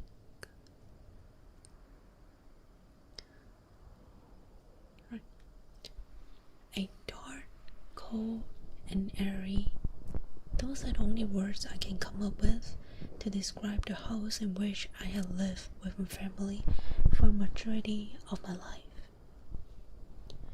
Mostly dark, blistering cold during the winter,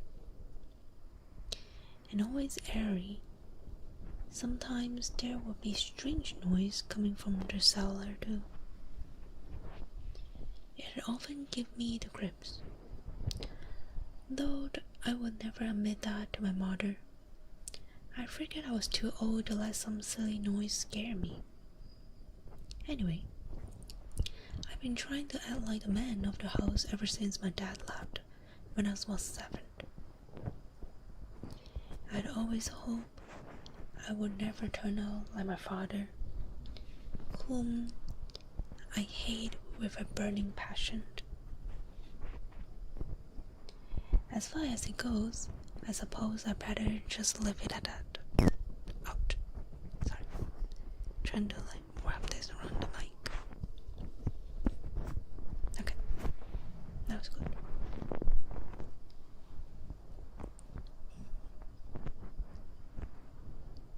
I live in a house with my mother, Linda, and my uncle, Kevin, in a vast place of land in Stunnan, Indiana. Stunnan was a tiny place of shit in the middle of nowhere. Nobody liked living there. I didn't have any friend because I was homeschooled, and I never even seen another kid my age, since we almost never left the house, unless my mom had to go into town to buy grocery. However, I was always very close to Uncle Kevin. When I was little, he would tell me ghost story right before bed, which my mother hated. "Stop it, Kev. You're going to give him a nightmare," she would snap. Oh, I did get a nightmare, indeed. And sometimes it seems as though the nightmare refused to end, to creep into the back of my mind like a spider crawling its web. The story he told most often was one about a monster with a contoured body and black eyes. According to the legend, as Uncle Kevin called it, even though I knew he made it up himself, the monster would come into your room if you were awake past your bedtime and hide in your closet, watching you the whole night. Of course, they were just a silly little tale that Kevin would tell me so I wouldn't stay up late. Even so, I can't tell you how many times that horrible creature has pooped into my head over the years. On this particular night, I decided to go to bed early in an attempt to sleep a pounding headache. I lay down on my icy bed and sunk underneath the cupboard, hiding my face from whatever may have been lurking inside my head. After sitting my glasses down on the nightstand beside my bed, I reached over and flickered the lights off. The darkness made me feel alive, in a very strange way. Almost I thought I was mesmerized by the nonsense. As I looked around the room, seeing almost nothing but a pitch black darkness surrounding me, I felt entrance, as if something was forced me to look. Of course, there was nothing to look at least not with the eyes This was something you could only witness within the deepest corridor of your mind. The part of your mind that you always dread visiting and can never seem to return from. Out of nowhere, I began to hear scratching upon a window above my bed. My eyes immediately burst open, and I felt like I was unable to close them again. What the fuck was that? I asked myself. Nothing. Of course, it was nothing. It couldn't have been anything, right? Right. Just my mind playing tricks on me in the dark. No big deals. But, in a moment of childish curiosity, I decided to peek over the window, just to make sure I was hearing nothing more than a tree branch brush up against the glass. But then it hit me like a bag of bricks. There's no tree next to my window. Still, I decided it would be better to sleep it off and think more about it in the morning.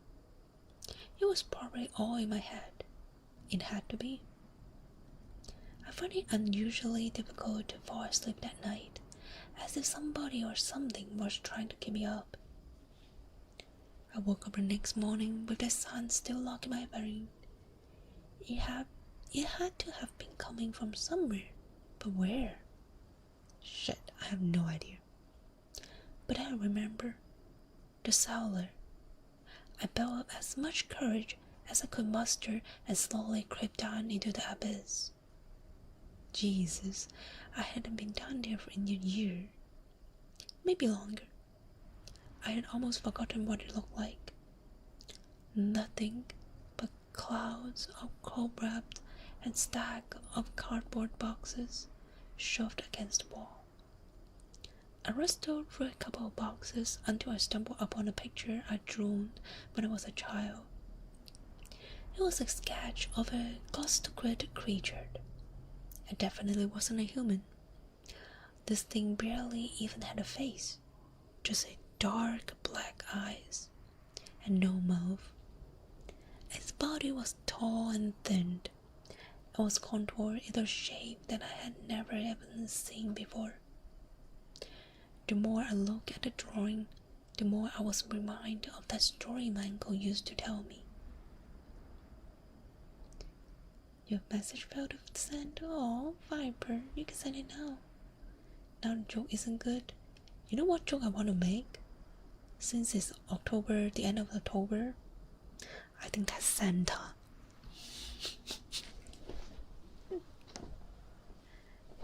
I think that's Santa, guys. He locked up Santa in his cellar in a picture. But it's tall and thin, so I guess it makes sense because Santa's starved in the basement. Anyway, I was reminded of that story my uncle used to tell me.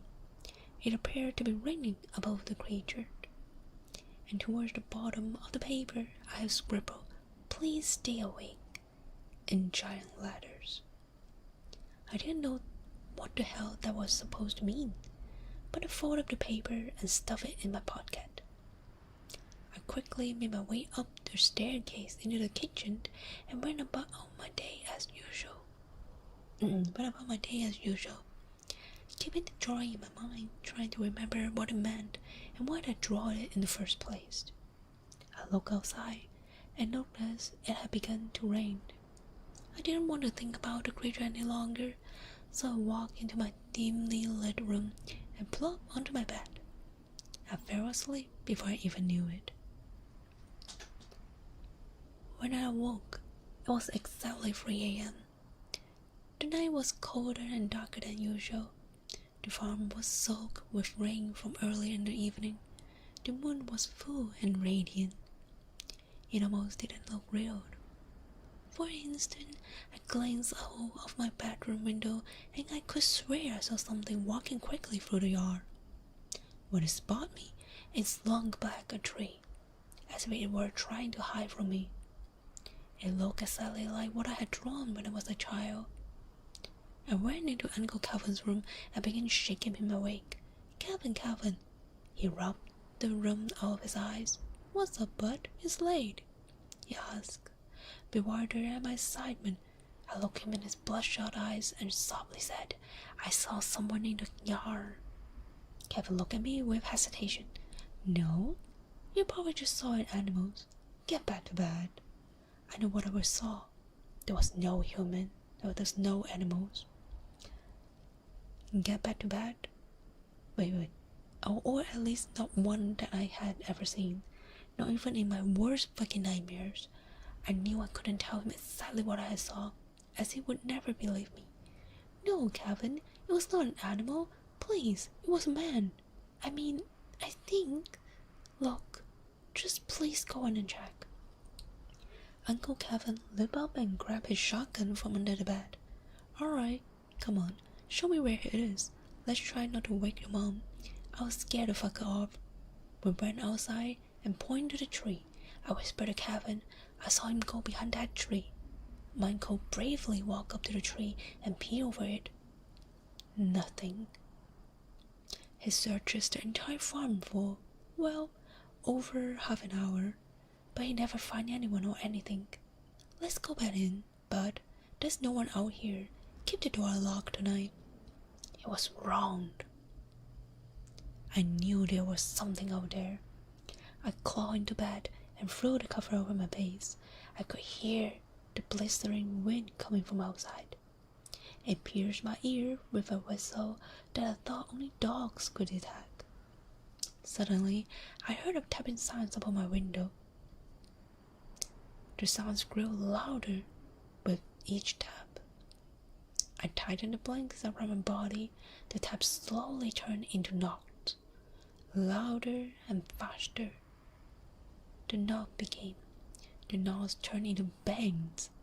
I thought the glass was going to break. Then, out of nowhere, it stopped.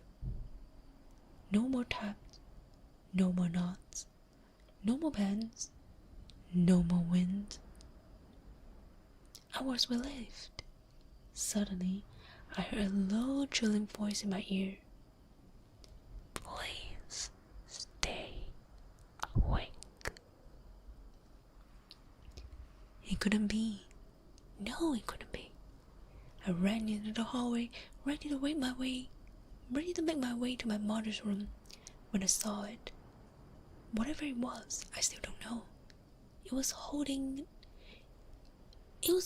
Kevin's lifeless, mangled body in his arms, carved deeply into my uncle's torso were the words, "Please stay awake." I tried to let out a scream, but only silence filled the dread air. I sprinted through the door of my mother's bedroom and saw her body lying in the middle of the floor. She was covered in blood, as her left arm had been ripped straight out of its socket. Written next to her in her own blood were the words, "Please stay awake." I began to sob, and when I turned around, the creature was gone. I don't know where the hell it went, and I'm not sure I want to. I closed my eyes as tightly as I could and let out the loudest scream I could muster. I called the police and lied down on the cold, now blood-soaked floor, waiting for them to arrive.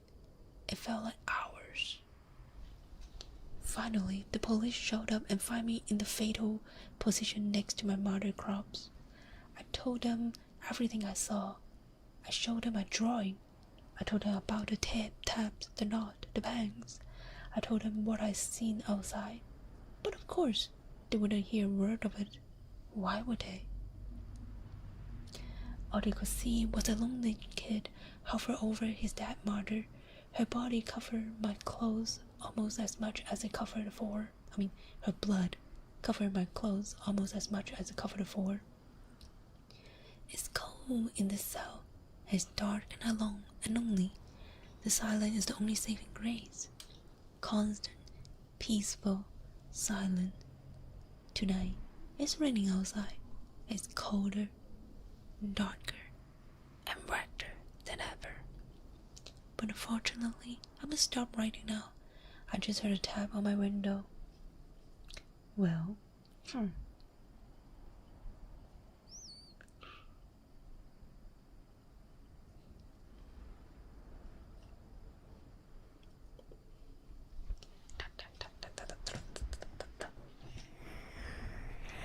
Hello nobody. Also 高高飞，谢谢你的灯牌，新年谢谢你的棒棒糖人机票，还有牛啊牛啊，谢谢，木啊 ，Thank you, thank you, thank you, thank you so much.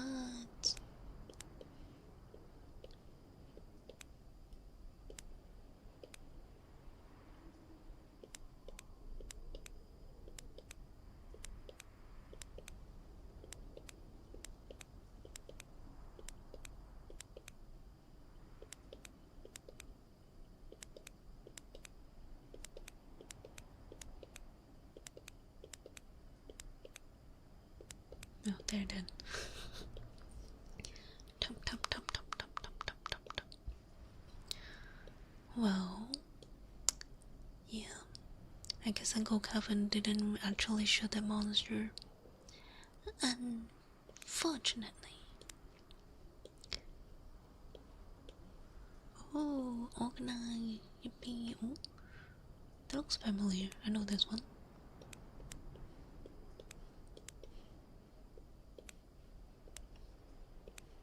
I know this one. Oh, do I?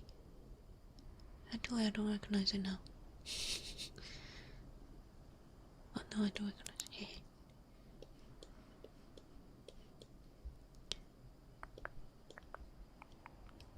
Do you guys believe in, like, creatures? Like SCP creature stuff? Do you guys believe in that? Or you more read SCP stuff like an interesting story, you know what I mean? Do you guys believe in that?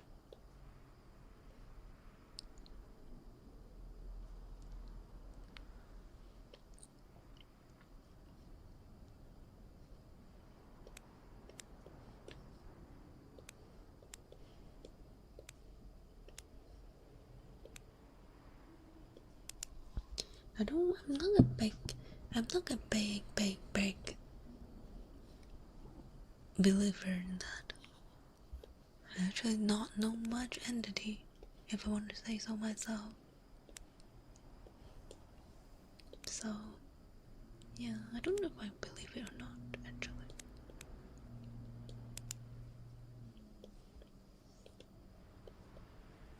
It's more like interesting, creepy creature. Make me think they have fun. You know, like that. You personally don't, but I think it's fun. It's fun, like how people come up with those like interesting creatures, right?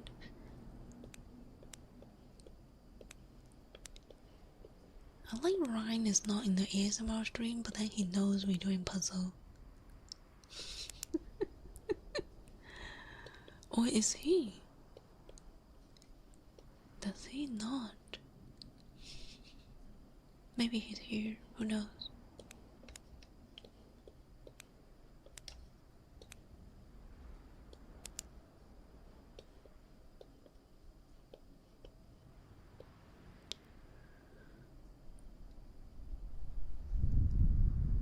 Oh, that's an arm that I'm pretty sure.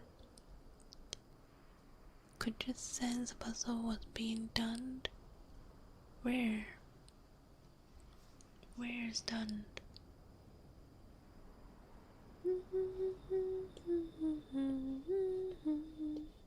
I know this one is a scarf. And it's going to the other arm. I'm pretty sure it's like around here. But I need to put this hand somewhere first. What's this? Okay.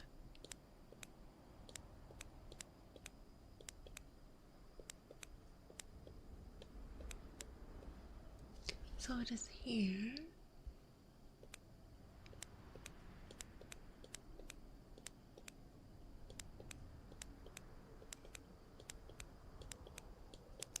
Oh, find it. Okay. So this one shouldn't be too far. Maybe around here somewhere. Okay.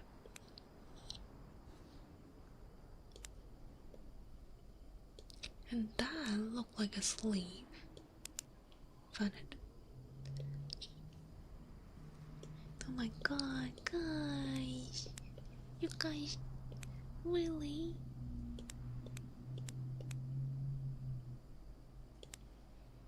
What's that?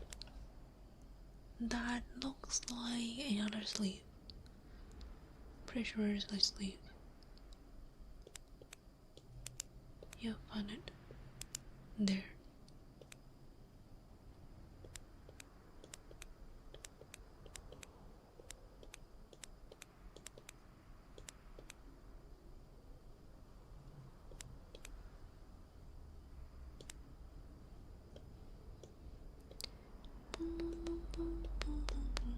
It's up there.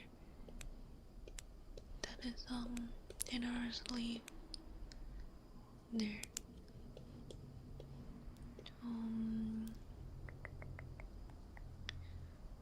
I think. Oh, this is a sleeve as well. Right? I'm sure. Yep, it's a sleeve. 100% sure it's a sleeve. Yes.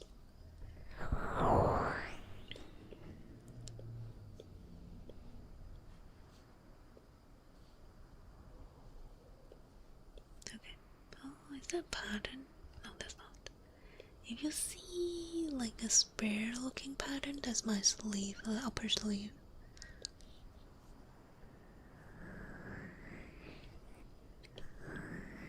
Like this one, yes.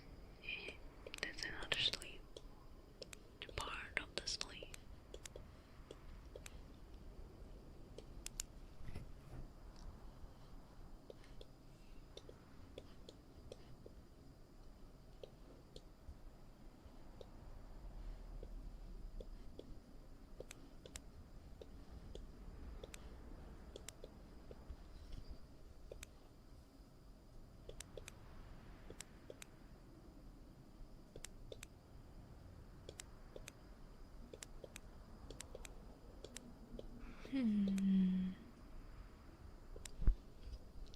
This is definitely the. Oh, there. Okay, found it.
Oh, I know this one as well. There's also another scarf sleeve piece.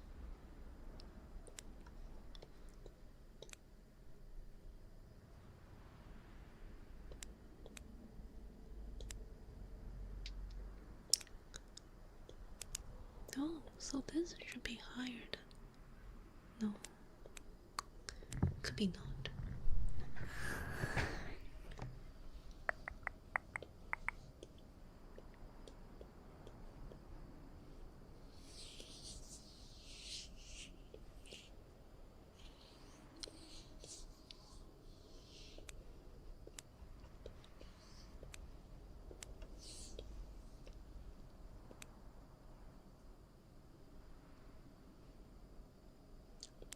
That doesn't look up there, but it could be.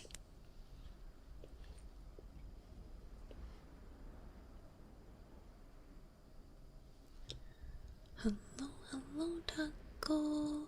Hello, taco. Welcome back.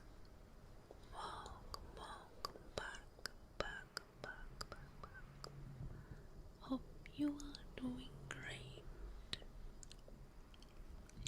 Hope you're doing awesome. Pun with palm? Okay.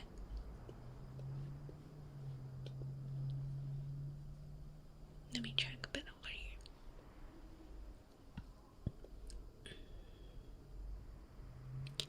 I also take away some of the stuff, like spend. I actually kind of want to see what you guys do if I don't have that kind of reading.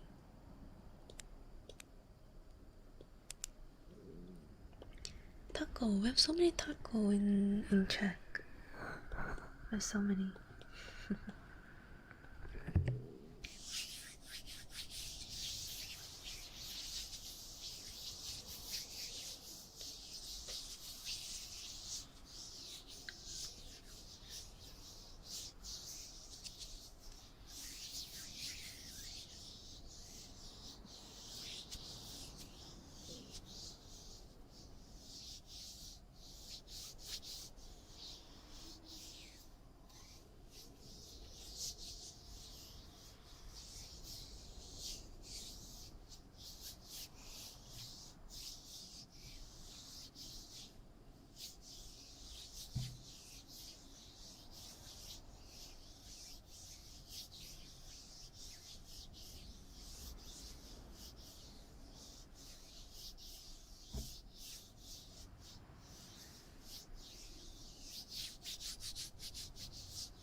If I'm gonna say welcome, welcome, Kazama.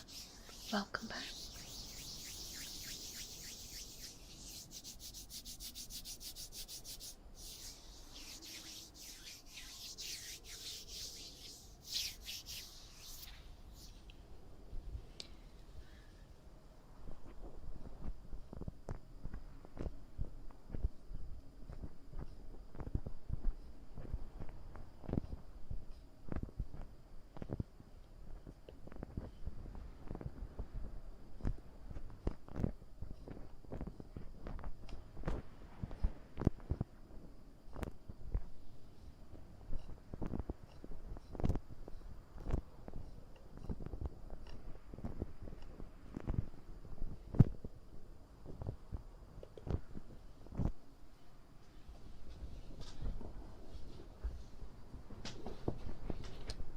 Good? Okay. Good. Good. Good.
Good. Good, good, good, good, good. You're good.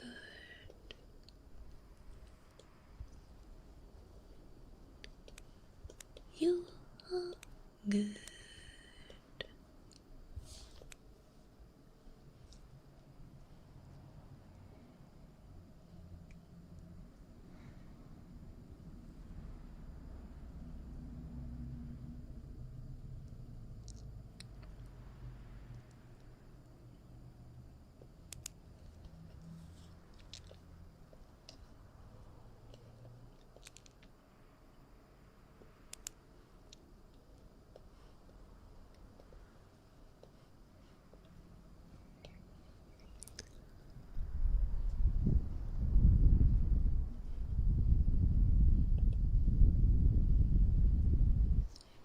Maybe I should make it bigger.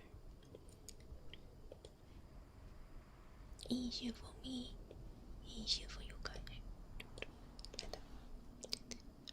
Put it here, up here, like that. Yes, like that.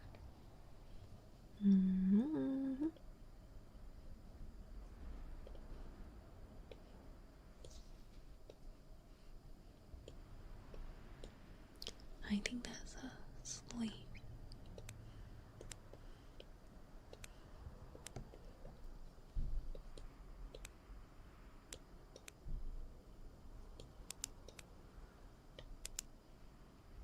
Perfect. Okay, 69. I put 69 puzzle, guys. Are you proud of me? Should I break the number? Should I not break the number? I have a nice number. Nice. Right. No more puzzle piece for me. I think this is for the hair, guys. I put it on the side. I think it's here. Or like here or something. Like, I think it's up there. Sorry, guys. 69 cold pillow. You got this. Ryan, you got this.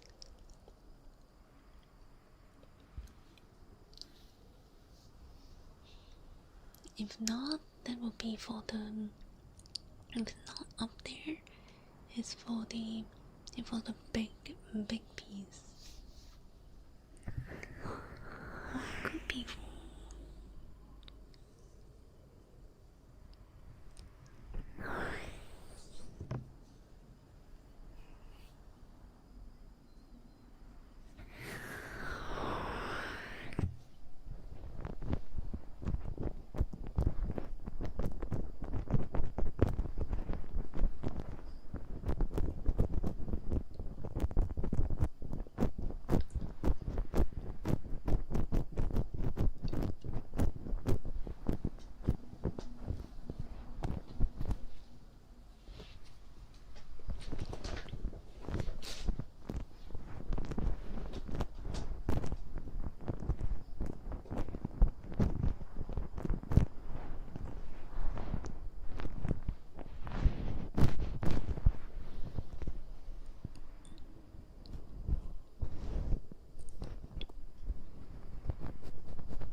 Thank you now for the headband.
Hello, Cyber Tank. Hello, hello. Hello, Fanta. Hello, hello, Fanta. Hello, Cyber Tank.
Oh, I forgot I have this thing. I have this thing I forgot.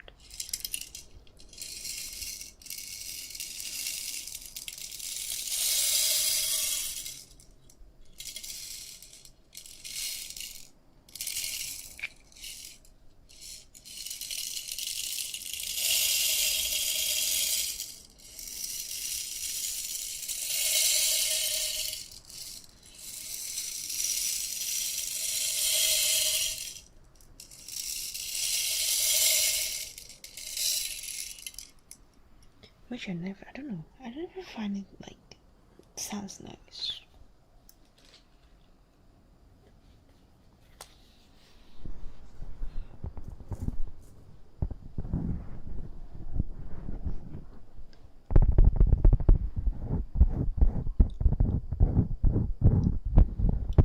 Hello, Connor. Welcome, welcome. I hope you're doing great.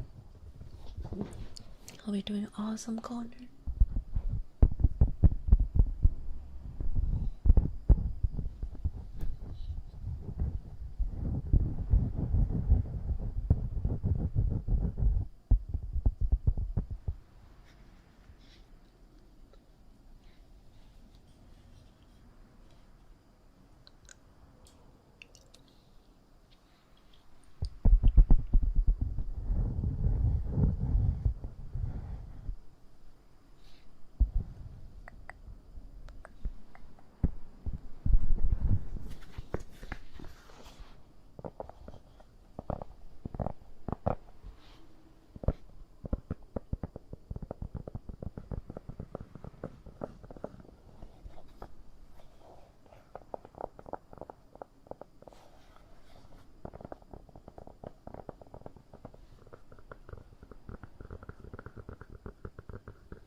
Choppy.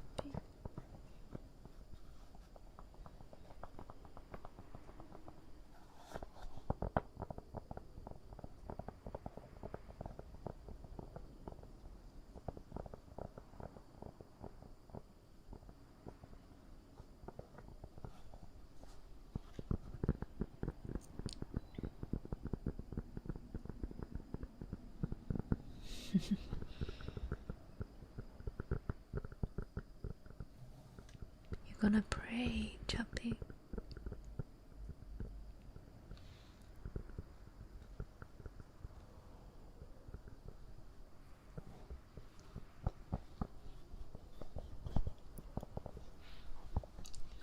Imagine someone join at the last 10 seconds and then just get the whole 30k. Choppy.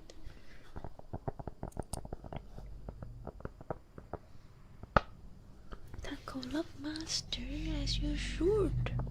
As you should, Taco.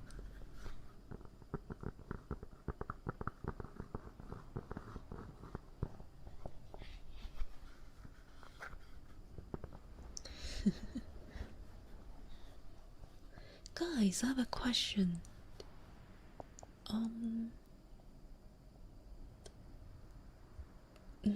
I don't think it's possible that I will make it, but I'm curious. Like, despite, I mean, price should be also a consideration too. Okay, so we could have chance to make a plushie, slippers, or a stretch ball. Honestly, as a merge, do you guys prefer like plushie more, or like a plush slipper more, or a stretch ball? Like a stretch ball if like, I don't know if you like me as a stretch ball, probably a master or our mascot Broomling as a stretch ball. If a stretch ball. But plushie also have options, right? Would you guys like a plushie more or a stretch ball? Just keep in mind that plushie is twice of the price of the stretch ball.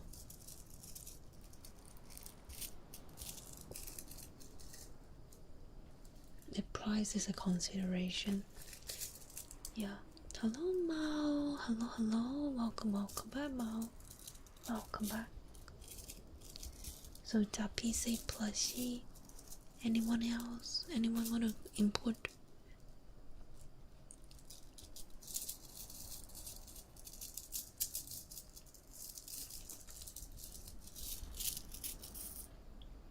You want plushie too? Yeah, I'm thinking. The only thing that stopped me is plushie is pretty expensive. Not to make, but for you guys to buy. So at the end, anyone who buy it is kind of like a mystery. Because it's pretty expensive, right? That was a part of my thinking. I could have a partition for partition. Is it what they call? I can have a community goal to, you know, purge the plushie. But I probably won't do it. I don't have enough people to be able to start that, because the minimum amount to order is 300 plushie. That's crazy amount.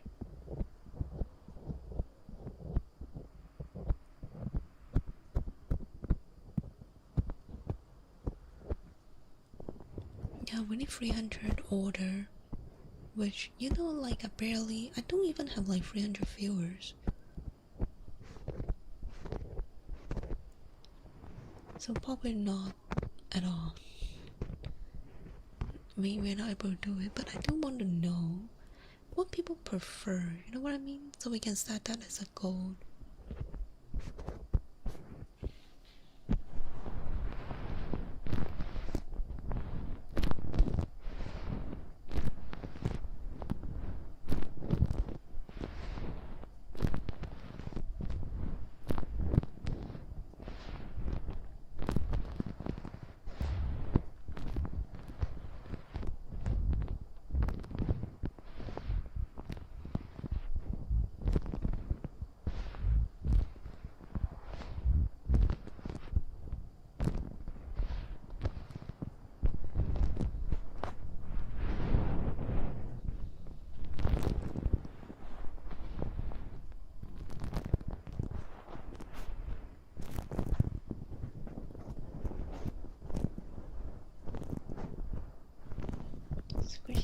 Okay.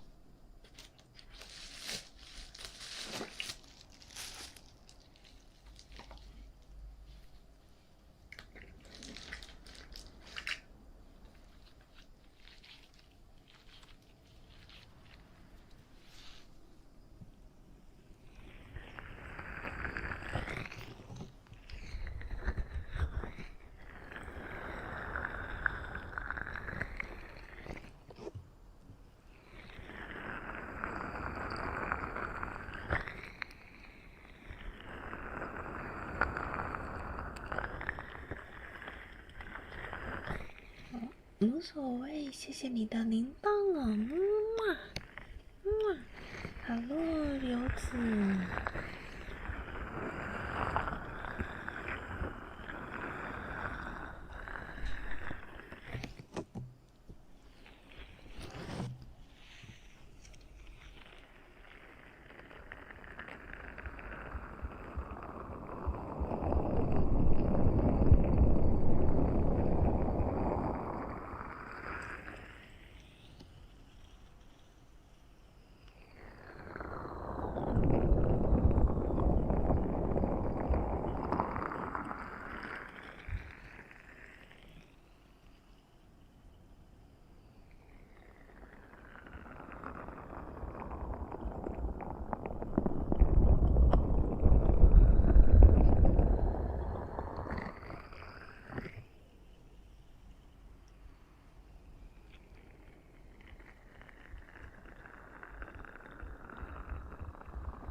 I know this.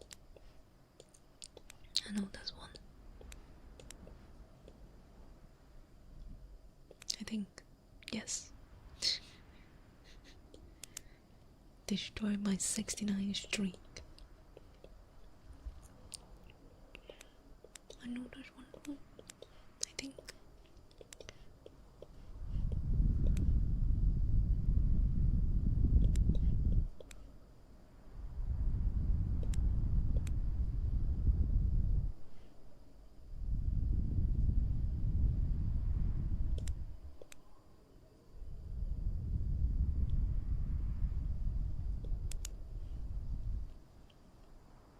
Now I'm 71.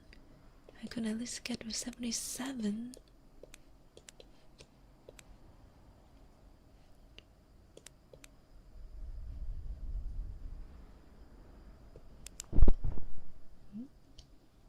Oh, this one. The ball rolled on.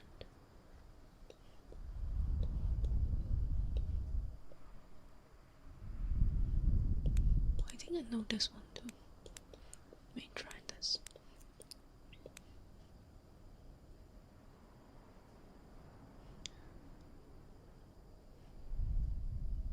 There.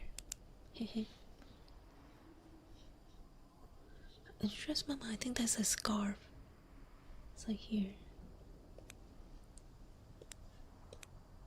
I think that's a scarf. Yeah, here. Hehe. Stole it. Haha.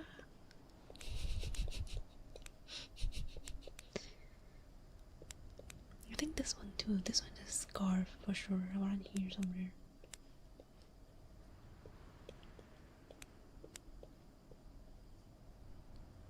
This one's hard to tell though. But it could be a scarf, you know. Wait, that looks... That looks...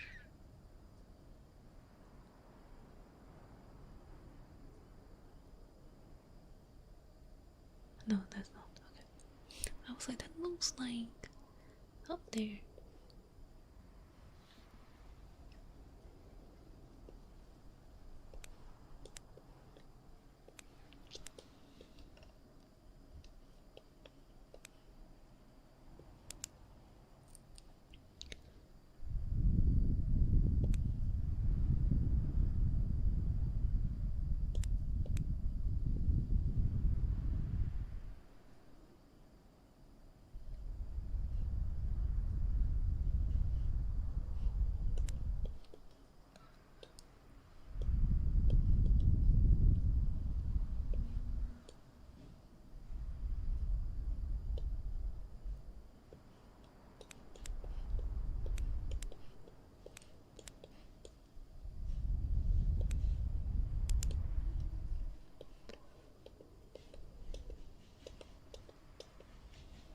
Get into very detail.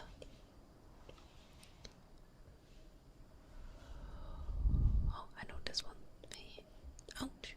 I click away. No.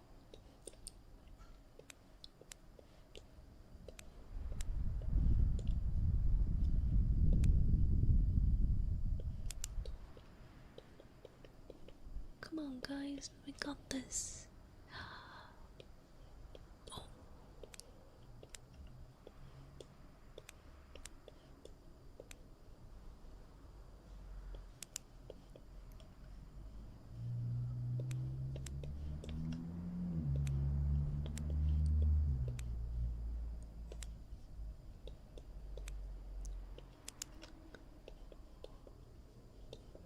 We got this, guys. We got this. We got this.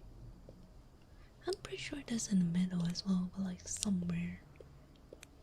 Let me put this back here. This one. Yes, okay. This one too. Let me move one more item back. I saw one more stuff to add, but okay, two more actually. This is the hair piece, 100%. This is another. No, is it this one? No, this one. Okay, find it. These are a couple items that I want to have. Let's click on website stuff. Okay.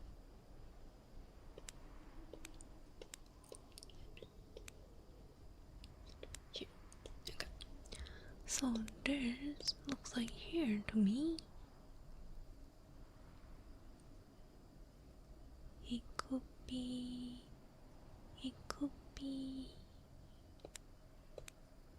somewhere around here, maybe. No.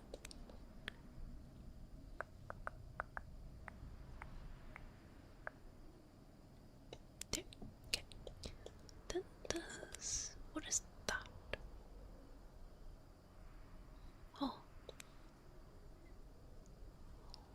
this. And then that. This one, oh, is a rope. 100% sure it's a rope. The rope that needs a connection will be here. Yes, fine. Hehe. 无所谓，谢谢你的情书还有灯牌哦，谢谢。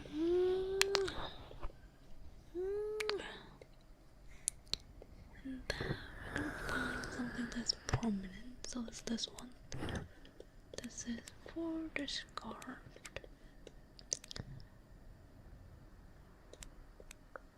I think it's on here. No, this one. No.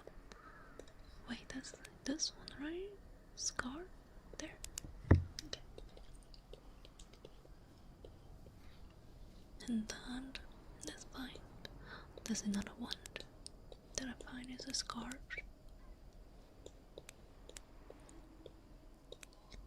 And that is a scarf. 100% is a scarf. There. Mopop. You're gonna request that. Tell us. Bruh.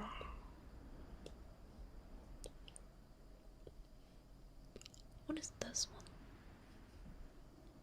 It looks like a sleeve, but it could not be a sleeve.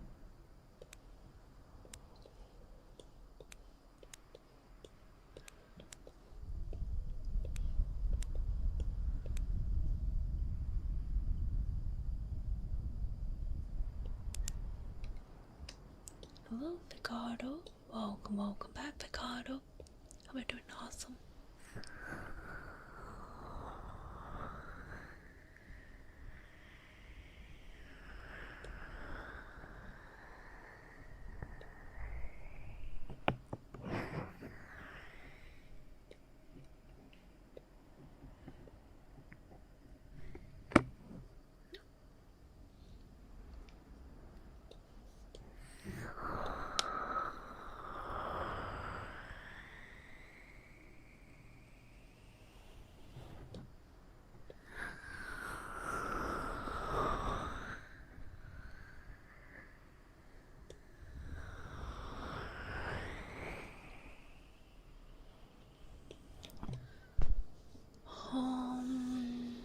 Positive affirmation. I can try, I guess. Let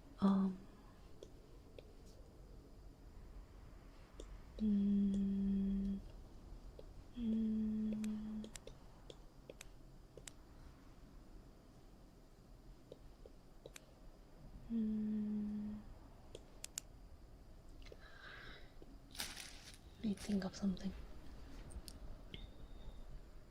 Also, let me look up word, maybe.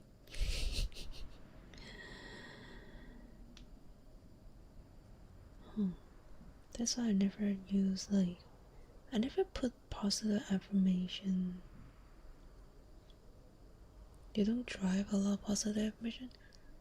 No, it's not like that. I actually don't know what is, like,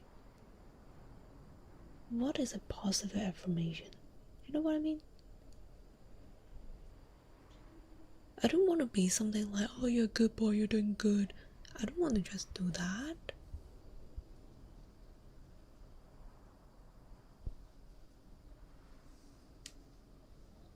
Nothing good today. Do you? Do you do good today? What you did today? Your day was rough, but you have done really well. Oh, your bottom of your head is looking like extra shiny today. You have bald head?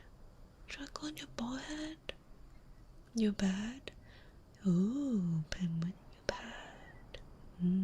A bad boy, huh? Your bald head?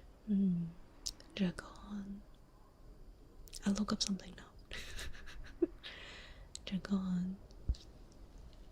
You know, your efforts matter. even when the progress may feel slow sometimes. Every small step forward counts, and you're doing better than you might give yourself credit for. So you should be proud of yourself, Dragon. You're worthy of love and respect, exactly as you are right now.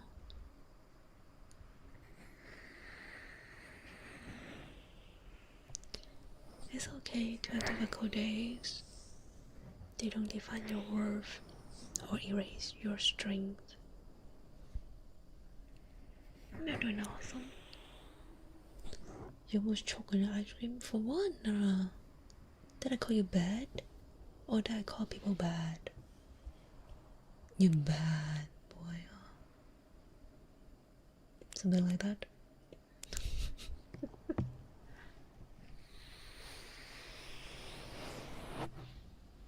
You're a bad girl, Norah. Is that what you want?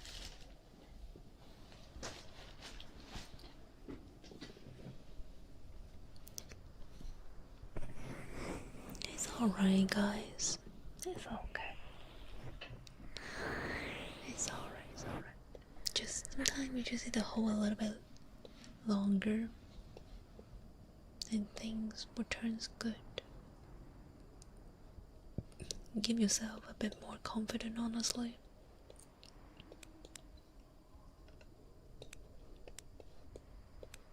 Give yourself a little bit more confidence and time. But of course I say that doesn't mean that you don't need to do anything and just sit there. Just keep working your best. You know, keep working your best. That's all you need to do.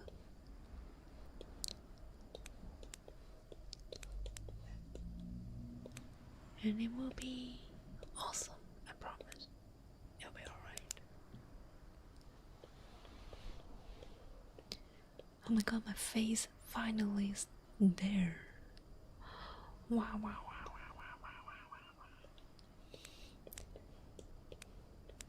It's perfect. Yeah, you have to give me time to look up word, to think of like how to start it. I'm not good at like when you expect an Asian girl is gonna do the positive affirmation. I probably don't even get it in my life. What do you expect?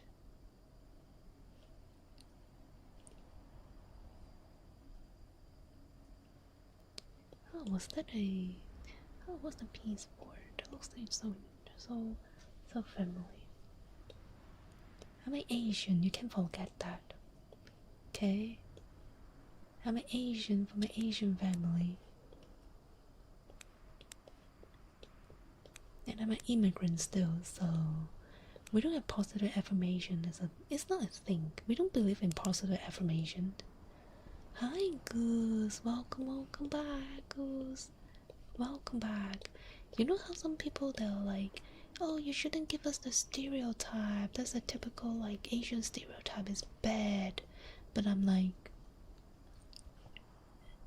hell yeah, I am living in that stereotype. Not worse, don't worry. My family treat me really good. But you know I still lacking some of the stuff that like that a lot of people would get. You know what I mean? I'm good at positive affirmation. I'm not good at it. When I need to think, that's not good. It should come naturally that that's good. So I'm not good.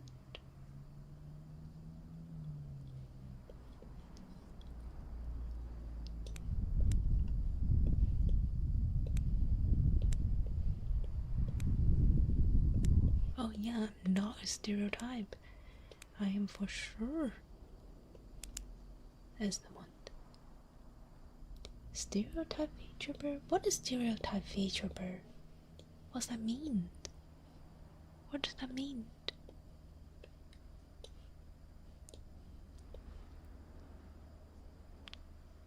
What is a stereotype Vtuber would do? What do they do?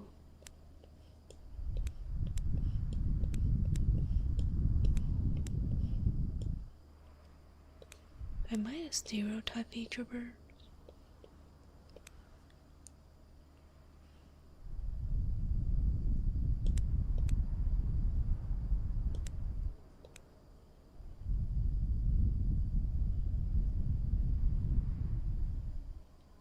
Fanboy term would say means you're perfect in every way.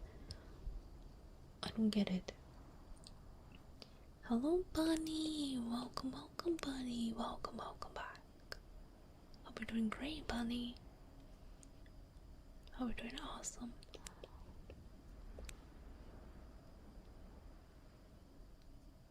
Oh, I still need some white part over here. So that's not here. Maybe. No, that's not. That looks like something is. It looks like a skirt, right? Or like a. I don't know. It doesn't look that. Yeah, it's supposed to be here somewhere, but I have no idea where it's from. Oh, wait. No, it's not. Where it's from? No, it could be this. No, no, it's not.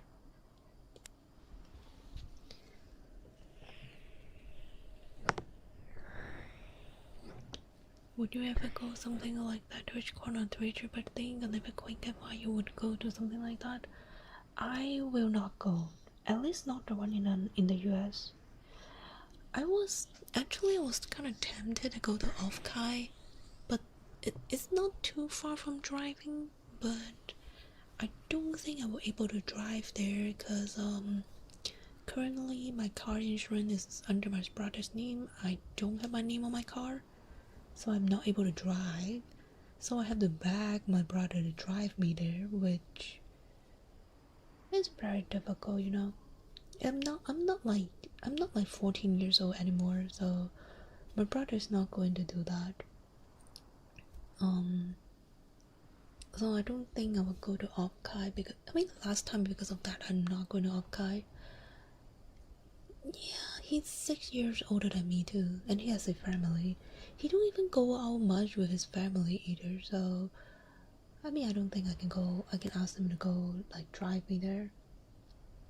I'm 21. Yeah, he's 6 years older, so you can see. And yeah, I want to go to one. I would love to go to one. Definitely not TwitchCon. TwitchCon is a little bit too. Even we don't have what happened last week, I still wouldn't go to TwitchCon. It's a little bit too much, too many people, and too messy. Like anyone could be there. Especially streamers, some of them they're pretty controversial. They are like they have like pretty controversial on them. Usually they get death threat and stuff, and they might attend the event. And you know, sometimes in America these kind of things is kind of dangerous. I feel like if you're not doing the security right, then people are gonna get hurt. And even if you do security right, that is like within a con. How about outside of the con? Like you don't know. And the state they're holding it is like a lot of things allowed. So I don't think it's safe to go to TwitchCon, honestly. Unless you have like group of people that go with you, that is like you for sure they're safe. Otherwise, no.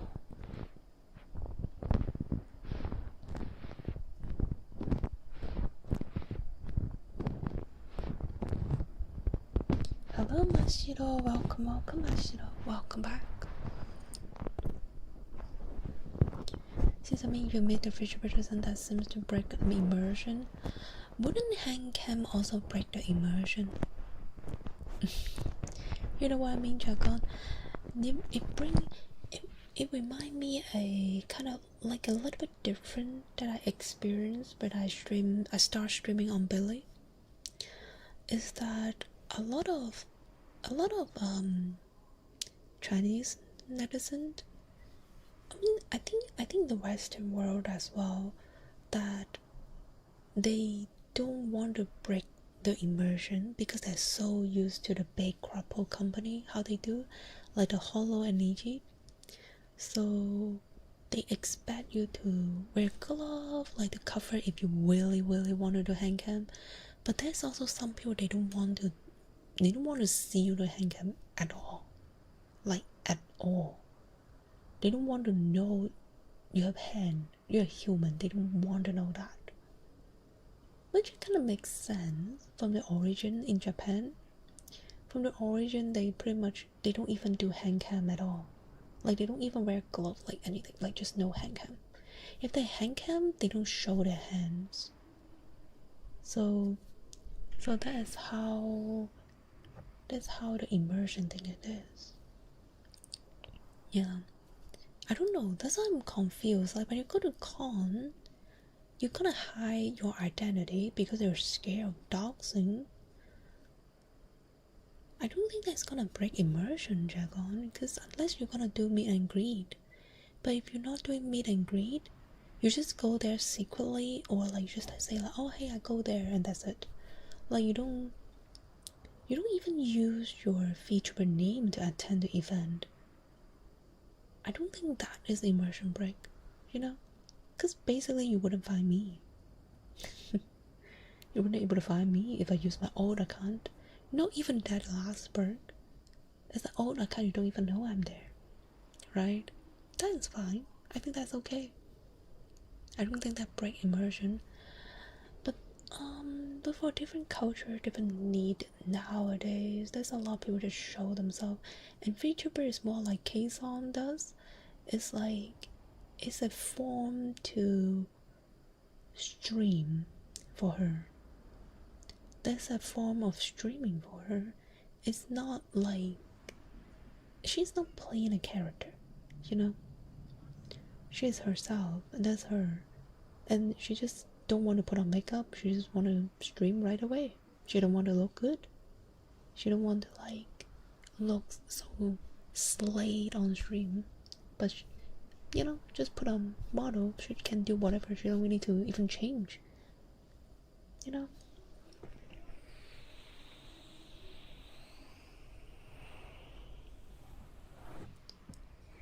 So I think that's different way of being a VTuber. Nowadays, not that many people doing role play, honestly. Teachers were horrible, managers were really bad for a lot of people. I think big event is always like that. It's very rare to have a really well organized one, I feel like. Myself, I love so much. I don't want to with the VTuber thing. Yeah, it's I think different people have different ways. It's just nowadays I don't think that many people doing the role play. Imagine like a good example Dragon. Good example is like I'm a maid VTuber, right? And then I even set my masters my cat, but if I want to do role play, I would definitely not put master as a master. You know, I just call him Samba. And then I would say like, oh, he's our cafe mascot. And then like when I do welcoming or something, I'll be like, okay, nasaimasu, kosujin-sama. You know, it's kind of like that. You know what I mean? That is a role play. Kosujin-sama, kaeri. You know, it's kind of like that. That is role play. You know, but I'm not doing that. But roleplay will be that kind of, right? And then you're gonna stick with it for like a very, very, very long time. Probably a lifetime. Right? It's a different way they represent themselves stream. Yeah, but I mean that some people, they want to get the immersion. Being Coco Kiro from Hololive with Revolution Handcam stream. Yeah, some of them they do that, but honestly it's getting good and bad reputation from that too. Some people they're okay with it, but some people they hate it. They hated it, Shizu. They hated VTuber doing handcam. Like even me, I don't wear gloves, right? I get a lot of a lot of people definitely not going to watch me because of that, because they want the immersion. But nowadays, not so much immersion. Not that many people do roleplay anymore. Except you watch the Japanese ones. The Japanese one, they do the roleplay really good. Like even they do hand cam, the thing that they talk about, the thing that they like and shows, they're really on brand. So it's pretty interesting, I think. Yeah, it's like that. It is like they don't bitch about it. A lot of them don't bitch about it. That's why we have 4chan and a lot of different websites, right? Like they just express themselves. They're like, oh yeah, I don't like this Vtuber because they blah blah blah blah. They used to do a lot of role play, get a lot of immersion, but today they do hand cam. I think my immersion break. You know, it's like that. Even though it's also on the Western. Do you guys notice one thing? You guys notice one thing recently, especially this past 2 years. You notice that this past 2 years, a lot of channel, especially those drama channel, they are very comfortable on leaking the past life. The past life of some corporal VTubers. Do you notice that? 于凤，你要修电脑啊？对呀，要防呢，你要小心哦，于凤。你在日本呢，于凤现在。Do you guys notice that? It's like they very casually just say their names out. Like, oh yeah, their past life is like, oh yeah, that. Like, I mean, for us, if I don't talk it on stream, I talk it in my VC or something, no one knows about it. No one knows about it. That's not too bad. But they talk it on stream. They talk about on stream. They talk about on Twitter. Pretty much casually talk about it on stream. Yeah. They are not revealing that in real life, but in revealing their identity when they were a couple VTuber. You know what I mean? Like, I think it's more casual nowadays. It used to be like a thing that we should help. It used to be an NDA that we help them to keep it as an NDA as well. You know? But now, I noticed a lot of them is like just say it right away.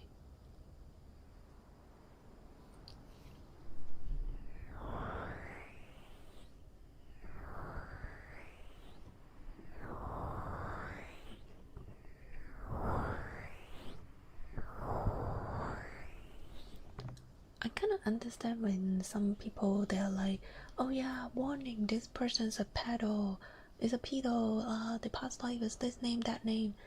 It kind of makes sense for some people doing that because they're like, maybe the sexual harass someone and then they never get caught.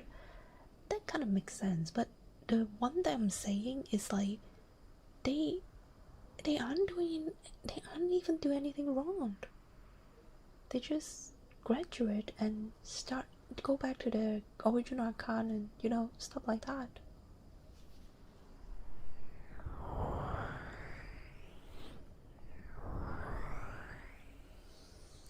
左下角的是在 Ko-Fi 的一个筹钱的进度条，就是用我现在这个麦克要买新麦的钱呢。NC, I'm sorry that I didn't say hi at the first. Welcome. I hope you enjoy your stay. Welcome.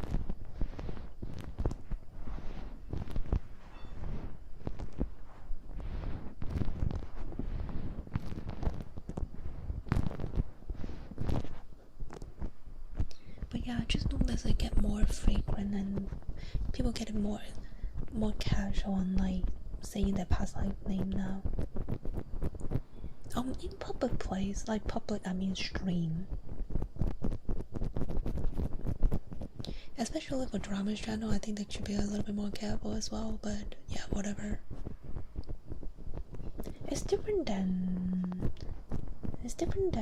what I see from the Chinese forum. It's like they are more careful when leaking this kind of information, especially some people really don't want to know, you know? They hate people who leak names.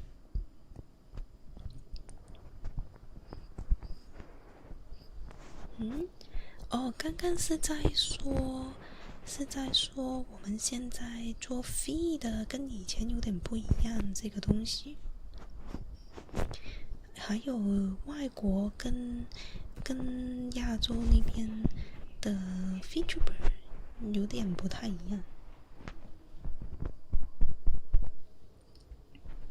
You hate it on applicant principle? Yeah. That's why once I heard they leak it, I'm like, no. Well, I'm gonna be careful of these people now. But eventually, I feel like eventually there's gonna be a majority of people is gonna be the type that VTuber, but also in real life. Like they're gonna show their selfie occasionally, more often. They're gonna go to live event. They're gonna do a real human cam eventually, but then occasionally they'll go back to their VTuber model to stream.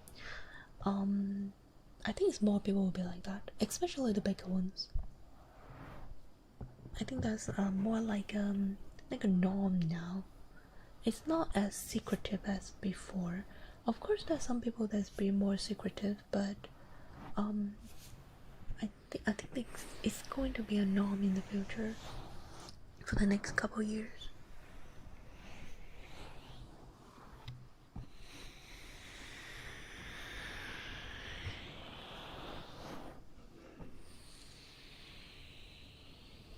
It's sad, Zizu. Sometimes it's sad that like you don't want to know their real life, but then they just like switch, and then once they switch, sometimes they feel it's more easy to do that, depending on the content that they do, right? Sometimes they find it's easier, so that they just not using Vtuber anymore. Yeah, there's also some of them I know is like that. Just eventually not being a Vtuber anymore. Yeah, they don't come back. There's a couple of them I watch is like that because I love their model. I want to see more of their model, but they eventually just gone. I mean, there's nothing wrong. They have fun, they're happy, it's good, but just sometimes I feel sad to like not able to see the model anymore. Yeah, I understand. Oh yeah, that too.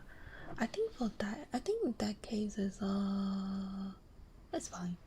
To me, it's fine. I guess there's a way for them to disguise, to not getting found out. So I'm not mad at that. I'm okay with that.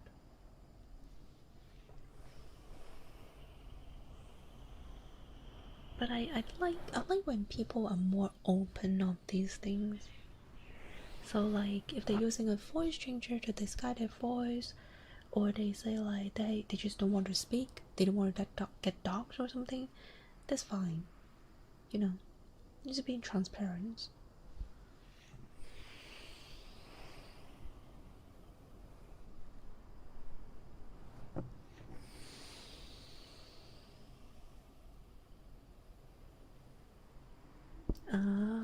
Are they using it as like a sub code or something?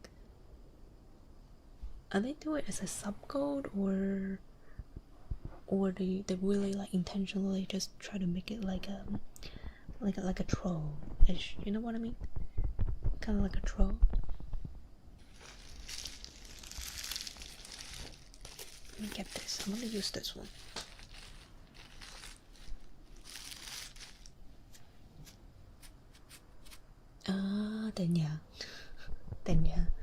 等下，西子。Wait, are they originally doing that was because they're insecure or what? That also is a reason, but I usually would I understand. Because a lot of time when we watch a stream, we also listen to the voice, and we want to consume the voice that we like, you know what I mean? So I understand that. But are they having insecurity or something? Like they gotta do something like that, right?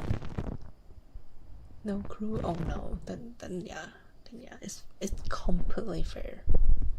If they're insecure and then they're like, oh yeah, I will use my voice changer. Oh, you guys like my voice? Okay, I'm not gonna use it anymore. If that is like that, I think, you know, it's just preference, but mostly I will still stay if I like them. Garoi, welcome. Hope you're doing great. Welcome back, Eve. Welcome back, Eve.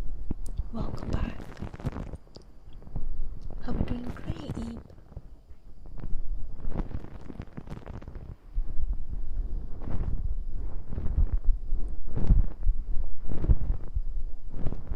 Oh my god, guys, we're 50% done.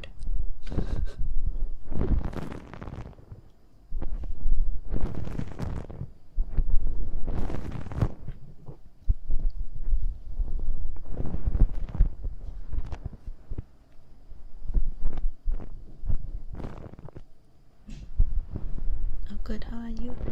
I'm doing okay. We were kind of talking about like random thing about Vtubers.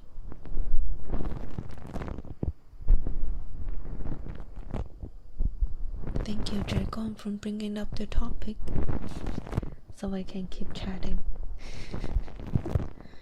We can keep chatting.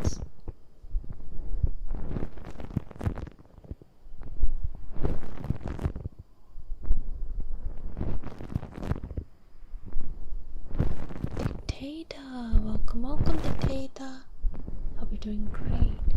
Midnight, hello, midnight. Midnight.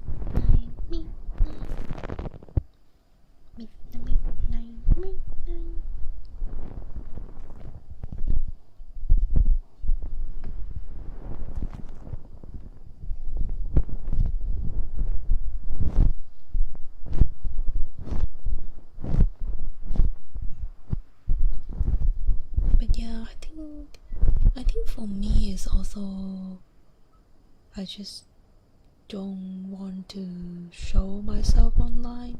I mean, it's not like a bad thing. I don't really mind to show myself online sometimes, but I do like to keep it as a minimum as possible. Hand cam is the only thing that I would do. I would not do a body cam. The more I leak, the easier I get dogs. So hand cam is the only thing I would ever do in my life. Especially, actually, I was thinking to do some handcraft video as well. So hand cam is the only thing. Have you seen the video where a girl... Oh, hello, Fuji. Have you seen a video where a girl take a picture of the grass and then someone dogs her? Like, I don't know if it's a meme or not, but like, if even it's a meme, they actually give the step by step and stuff like that. So it actually is really annoying. They're like, okay, this type of grass, it only exists in certain area of the world. So he ruled out the place. And then they're like, okay, I know you're American, so it's only exist in like east or south or whatever part. And then they continue to be like, oh, this color is, and this kind of color of soil is only exist in this state or something. And then they rule out everything, you know. And then they're like, oh yeah, I saw your other picture that is from blah blah blah blah. And then they just dogs where they take the picture. Like, bro. Yeah. But also at the same time is, if people really have the thought of like doxing you, then we just shouldn't take any picture at all. Like, you shouldn't post anything at all. But generally speaking, I would say, well, I would say at least basic thing don't leak it, okay? They already did a karaoke stream with a fake voice, so there's no reason to break out a real voice since people like the fake voice, you know? and it wasn't like the fake one was obvious. I wonder, is it because the filter of the voice changer is not working? Maybe the voice changer is broken, so they cannot use it again. They forgot the settings or something. Or maybe they think like one more application to turn on is annoying, so they're not using it.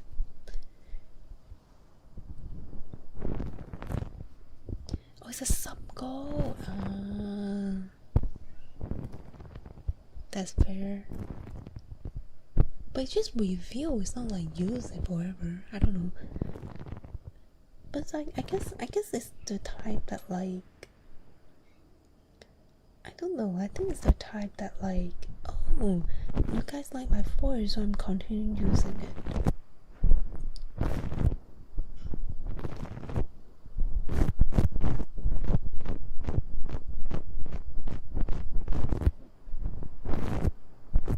Because using voice changer is another step to start the stream. So I think it's because of that. They're just not using voice changer anymore.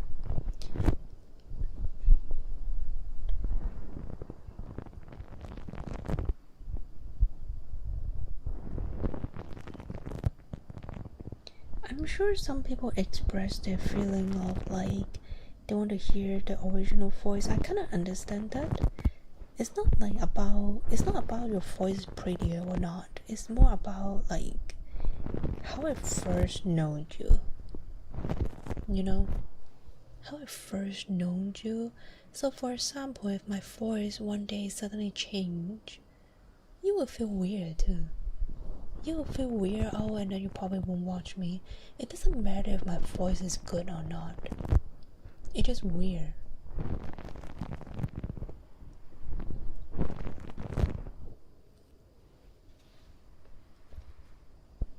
Yeah. But then the ending sequence is still them singing in a fake voice. Yeah, I could understand that. Especially voice is kind of like personal, right? It's not about like they're good or not. It also because like how you used to it and you like it, because I mean you watch them because you like the voice, right? So that's fair. But I can also see how they would make a tweet. How they make a tweet be like, oh, I decided we feel my real voice and some of my community member doesn't like it. They demand me to use my fake voice again, blah blah blah. And then the Twitter other friend will be, the mood will be like, oh honey boo boo, poor person, oh they should understand you, those people are hater, people is like that. Yeah, I can understand. I can see that happening. I don't think it's wrong or bad as long as you don't like be rude about it, you know. As long as you don't be rude about it, I don't think that's a bad thing. It's just, you know, just leave the stream, as you said. Just quietly leave.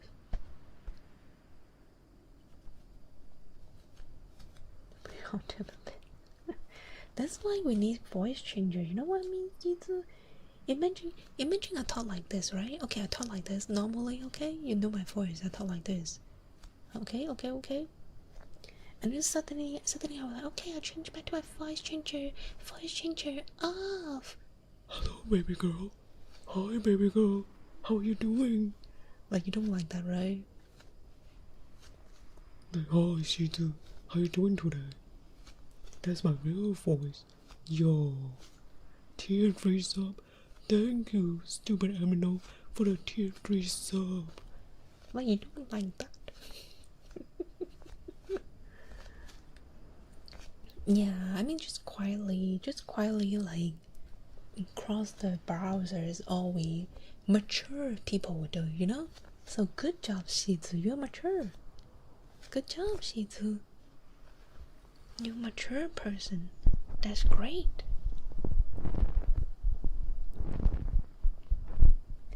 Yeah. You know what's crazy? Shizu, you know what's crazy about it? When I normally stream in gaming stream, my voice is a little bit lower. And lower? I don't know. My voice is just normal actually. My ASMR stream also normal, but like maybe because I wake up, I'm more relaxed on my voice when I do regular game stuff, so it's like lower, right? Like this, it's kind of low. Okay, that's what I would do. But then sometime in the ASMR I will whisper, so sometimes I do a little bit higher note, a little bit higher voice, like this. Someone call me, I'm using my fake voice. The fuck?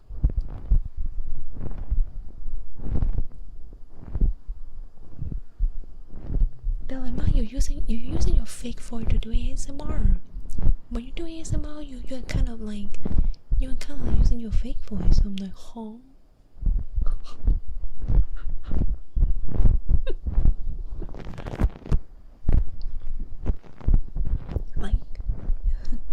like I'm whispering, man. I'm whispering, bro.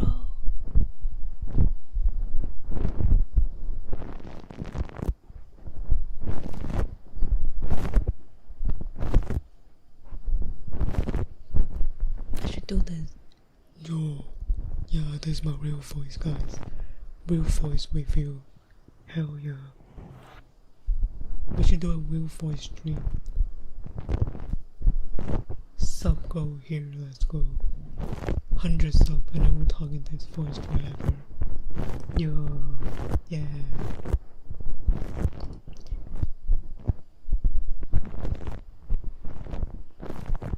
The voice change your name, man.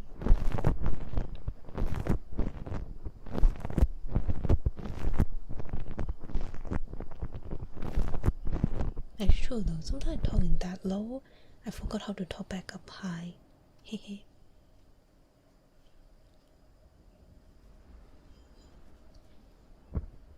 Hello Daniel, welcome back. Oh wait, oh sorry. I was hearing this. I kinda like this.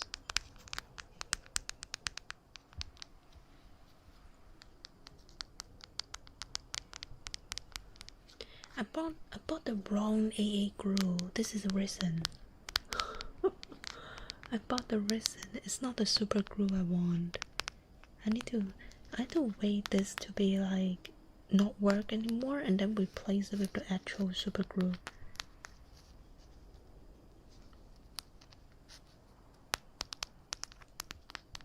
It's resin. You can hear it's hard.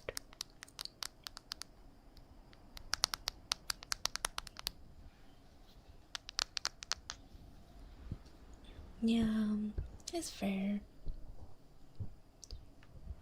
How did that work?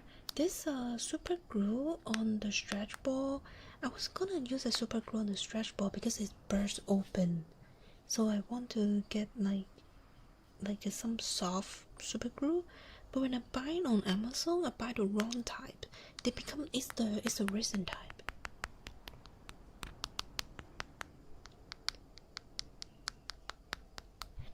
You see, you can hear it. But it's still kind of like stick on it, so I'm not breaking it yet. You only know that? Yeah. I don't know these kind of stuff. Usually it's my dad taking care of this. My brother know nothing about this. But my dad is not here anymore, so I have to learn it myself. Yeah, I don't learn like what kind of glue. When I was in Hong Kong when I was a kid, we used like those tiny one. When I saw him bought those like tiny glue as well, but on Amazon I don't know what they call, so I got the wrong type. I should go to Walmart actually. I should go to Walmart to buy the glue instead of like go on Amazon. This is a type of glue that if you combine them, mix them, they'll be super hard. So yeah. If the scuba glue cap is stuck, you can use a dropper to squeeze some gentle or nail thinner into the crack and keep nudging it back and forth. Yeah, I can try to do that, but this one I don't think so. This one is the one that we combine them, they will be super hard. So I kind of want to get rid of it once I probably use it one more time with some other stuff, and I will get rid of it. Probably. I cannot tell. Probably it's like they come if in a syringe looking form in like two tube, right? And then you press them, and then both of them will squeeze out equal amount, and then you have to mix them really quickly, and then just place on a whatever that you want it to glue, and then just leave it for like a couple minutes or maybe like a couple seconds. I think it's a minute. Yeah, and then it was like harden. Once they harden, they're like just glue there. But it doesn't really work on silicone. I think it works for hard surface like walls or maybe wood. Yeah, maybe wood or stuff like that. But yeah, because the ball is like using silicone outside, right? It doesn't really stay on the silicone. So yeah, I need to look for other glue. I should do more research to see how other people fix their stretch ball, if they ever fix it.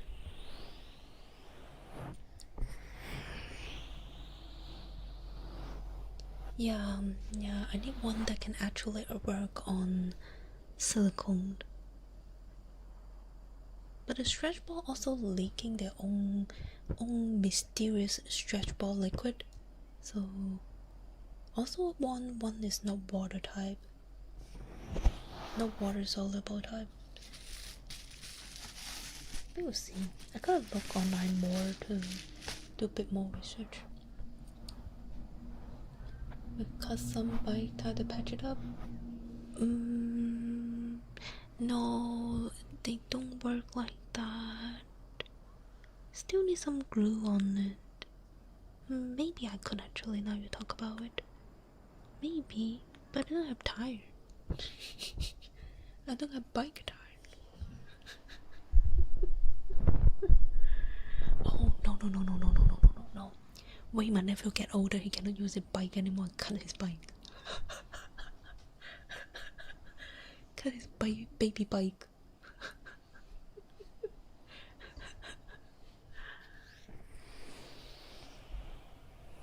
When it's old enough, I will be like, hey auntie, need to borrow your bike. And get his bike tire like that.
I forgot to say, B站的大家玩了说，明天没有直播哦，因为要在Discord 里面玩游戏，所以明天 B 站没有直播啊。对，神夜，明天没有，周一再见。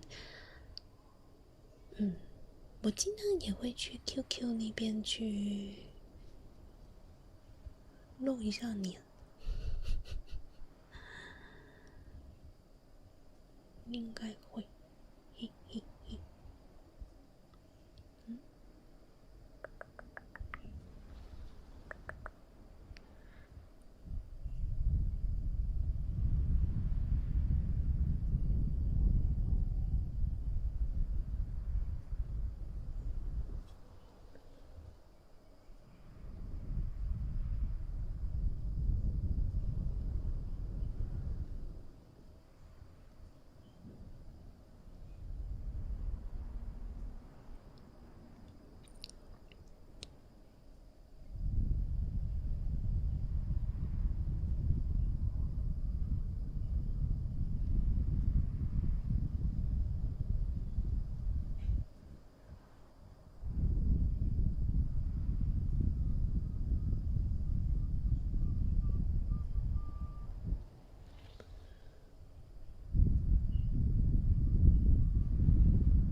You might need to fix that tomorrow morning so the postcard can actually.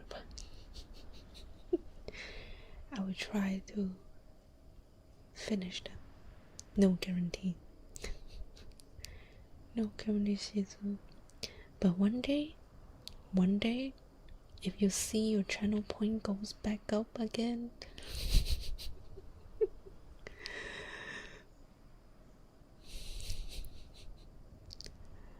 you know what's up.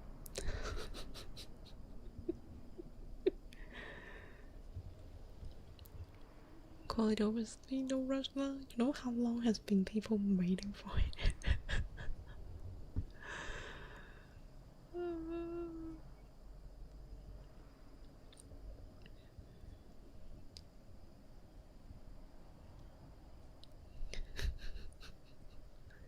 Ouch, my leg. Sit on for too long. What? What the fuck? What the fuck? Okay.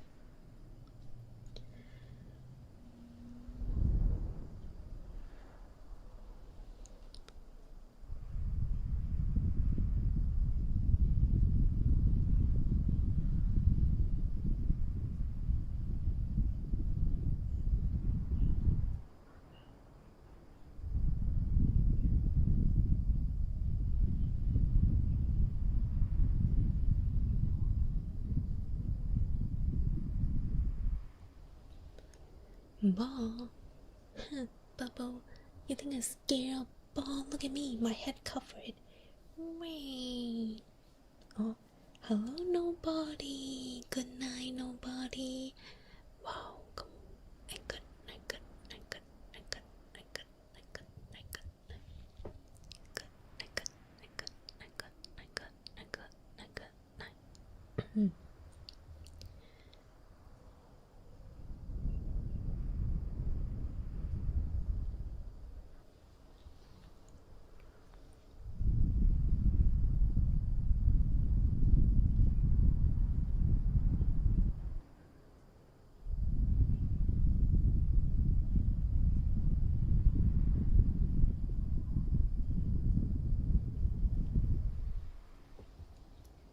Where's my hair? They snatch it. Hey yo, someone subscribe. Who is that?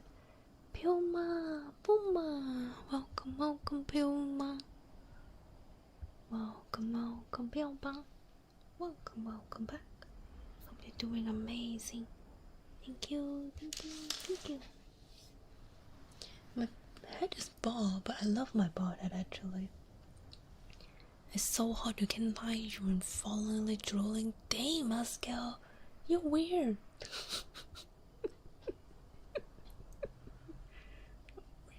What? Oh. How was the creepypasta? It was they're not scary at all, and I'm disappointed. Yeah, be me. I'm disappointed because they're not scary at all.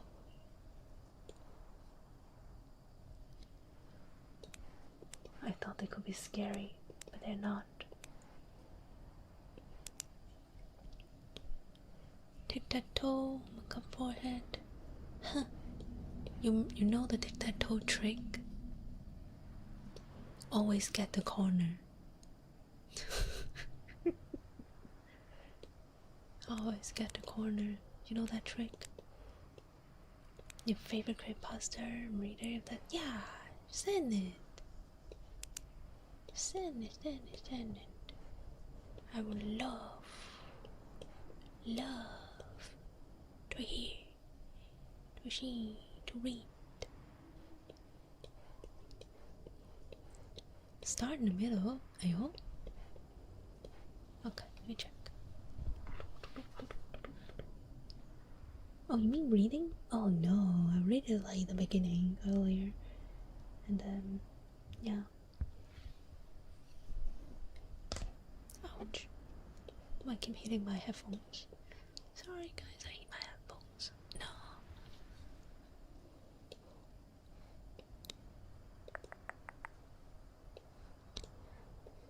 I just need to find... Ayo. Ooh. Gotta find your eyes.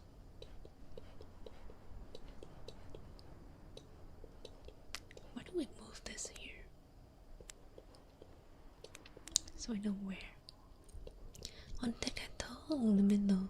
It's not in the middle, but then you're gonna get the middle part. You're gonna get the middle part, and then you're gonna get the corner.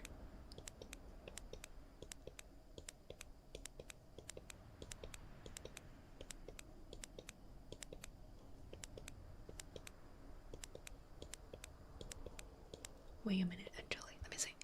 So that's the tip. And then corner. Okay, okay. Got it. So it's there. Up here. Around here.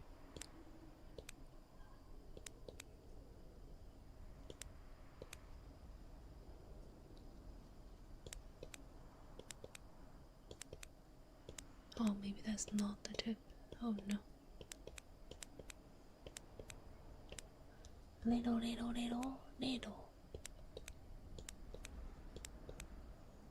Yeah, it's around there. Can't tell. Can't get it there.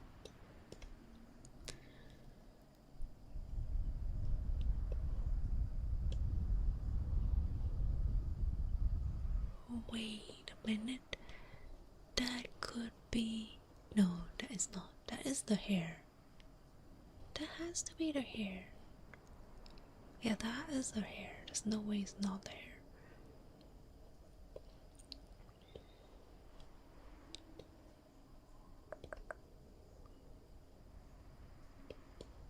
So it's this.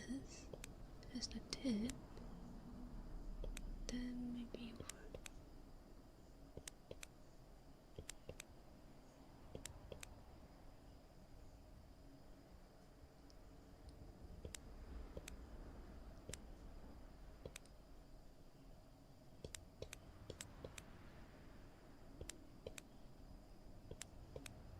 Am I cheating my way? Maybe.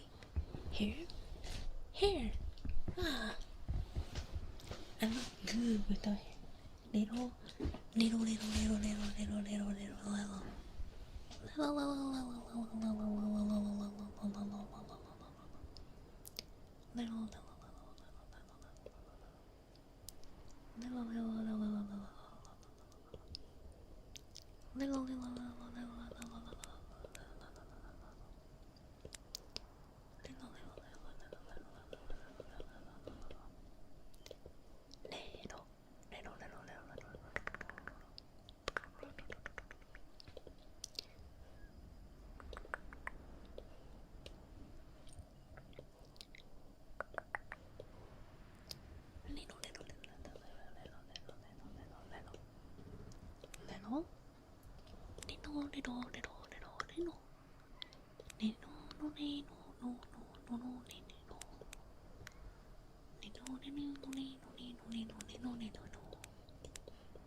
Sure. Wait, that means I'm furthermore. No! I don't want to be furthermore. Furthermore ugly. Furthermore hella ugly. Can I not be furthermore? Water glove? Oh, wooden ball? Okay. Water glove. Oh, let's try this one.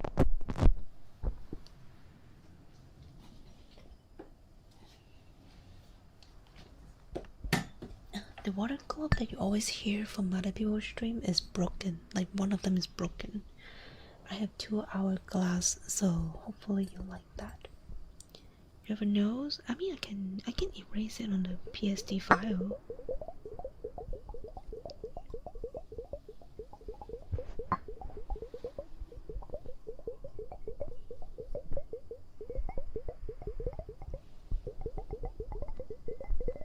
Avocado.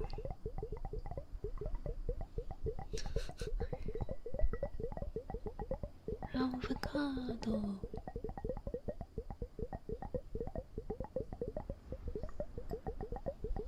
Tomato pie.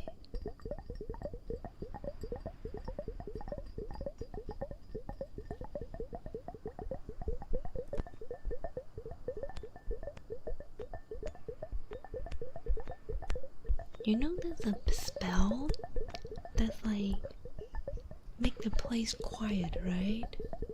I think Cantonese had it faster. We just say like soap, and then it's quiet.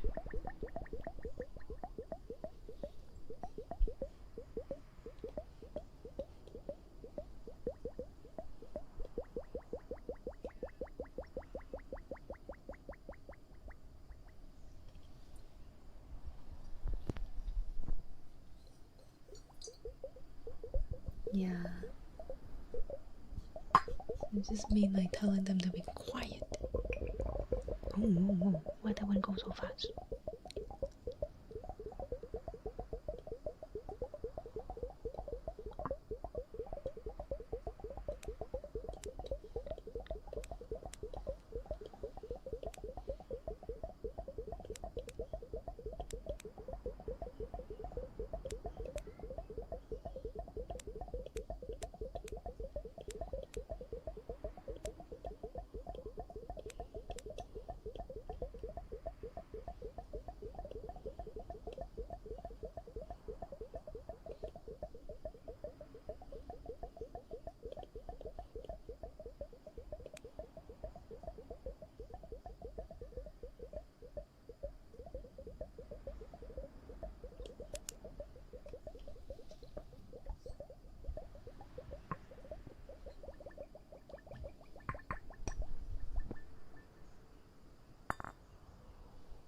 It doesn't do that. You know what? Let me go back and use the ice glove.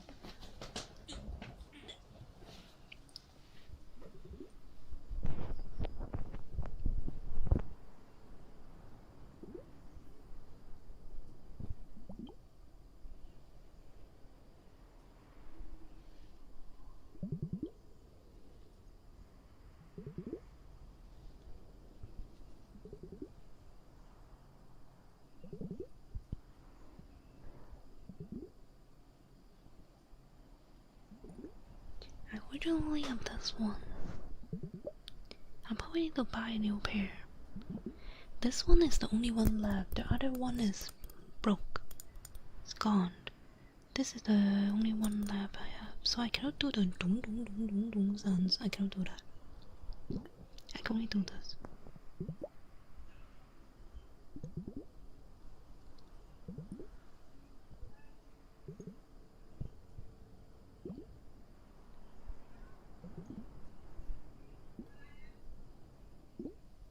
Oh, bubble. I can do it, but that would be my last redeem, guys. Oh, cause it's getting to time. So, that would be the last redeem for today, okay? We gotta do some ear massage at the end.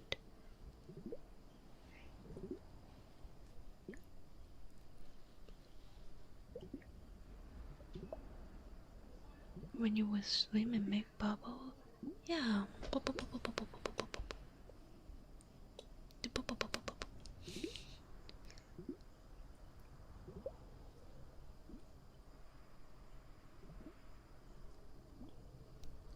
Okay.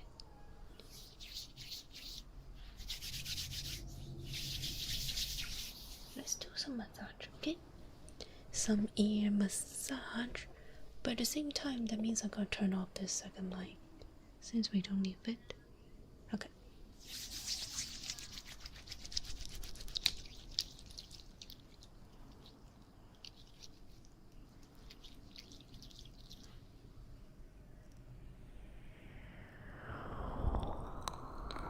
Yeah, I'm ending soon. This is my last redeem. I'm gonna go work and yeah, I'm gonna start my work.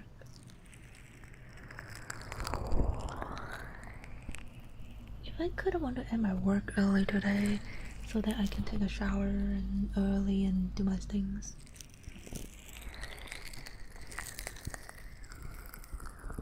No, Penguin, not now. I'm still doing reading. Not now. Maybe like 10 minutes or something.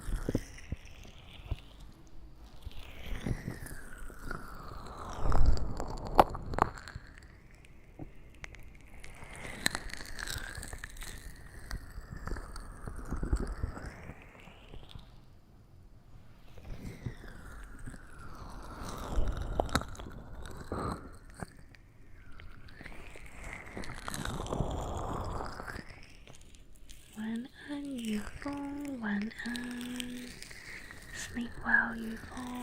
Sleep well.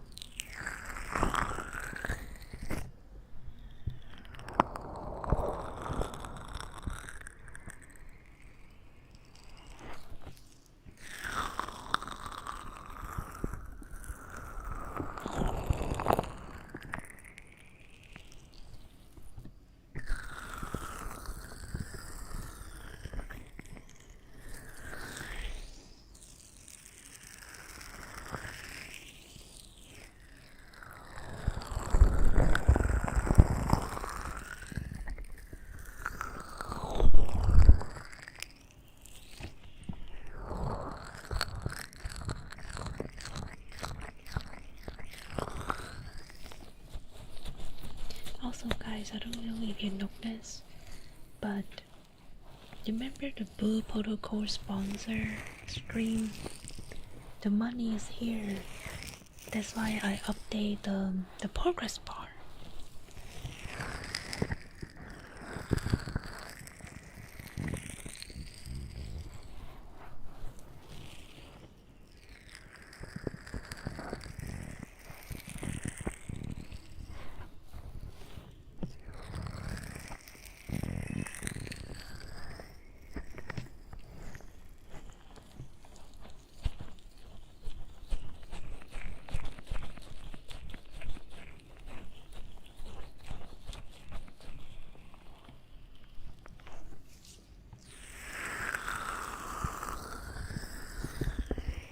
And we have made half of the progress bar.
You remind me the little prank. Have you seen the prank video where there's a guys, they would like take the chair outside and sit on it, and then they will have the chair like just suddenly drop, so the middle part of the metal would go through the chair. They pretend they got hurt from it, and then they see everyone's reaction.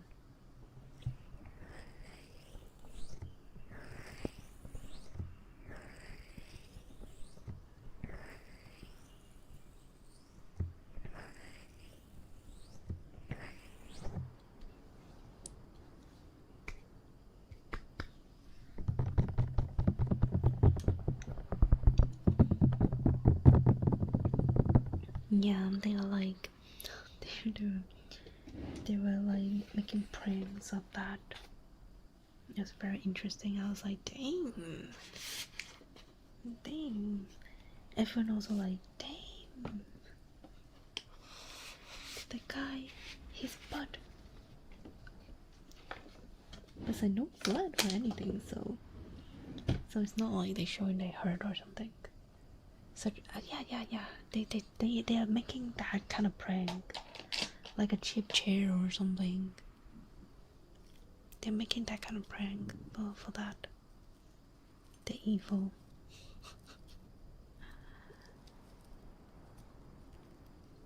The evil, but they're making that prank. Okay, let me check.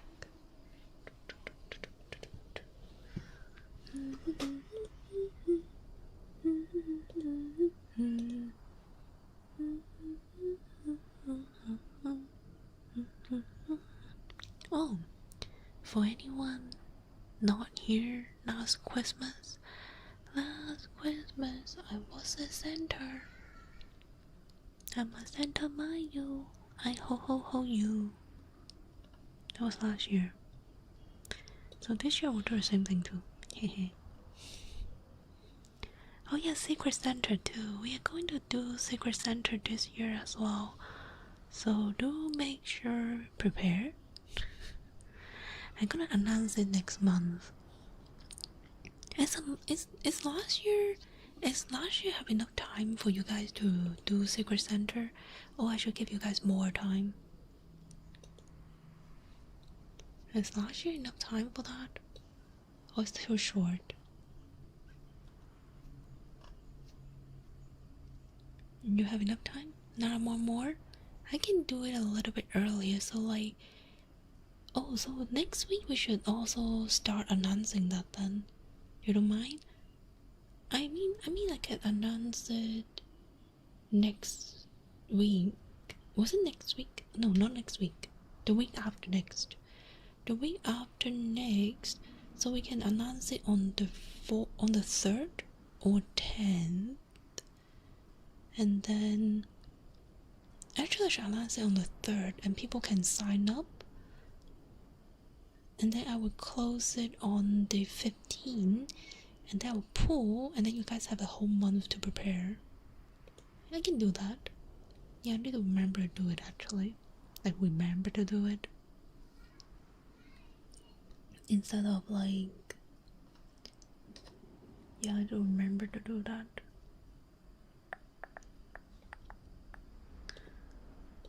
Hello Sinister, welcome back. Hope you're doing great. Hope you're doing great. Let me check. I have one person that I never rate before, and I'm kind of curious to go to their stream, because I do see quite a lot of my mood rate them before. So I think I will go there, but I don't know how long the stream though. Let me check.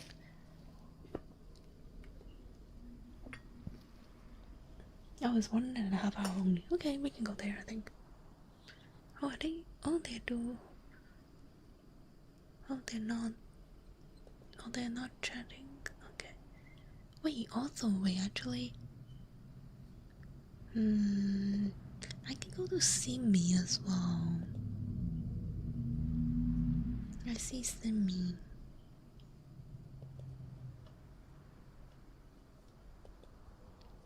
Do you guys want to go to new person or swimming? Both work for me.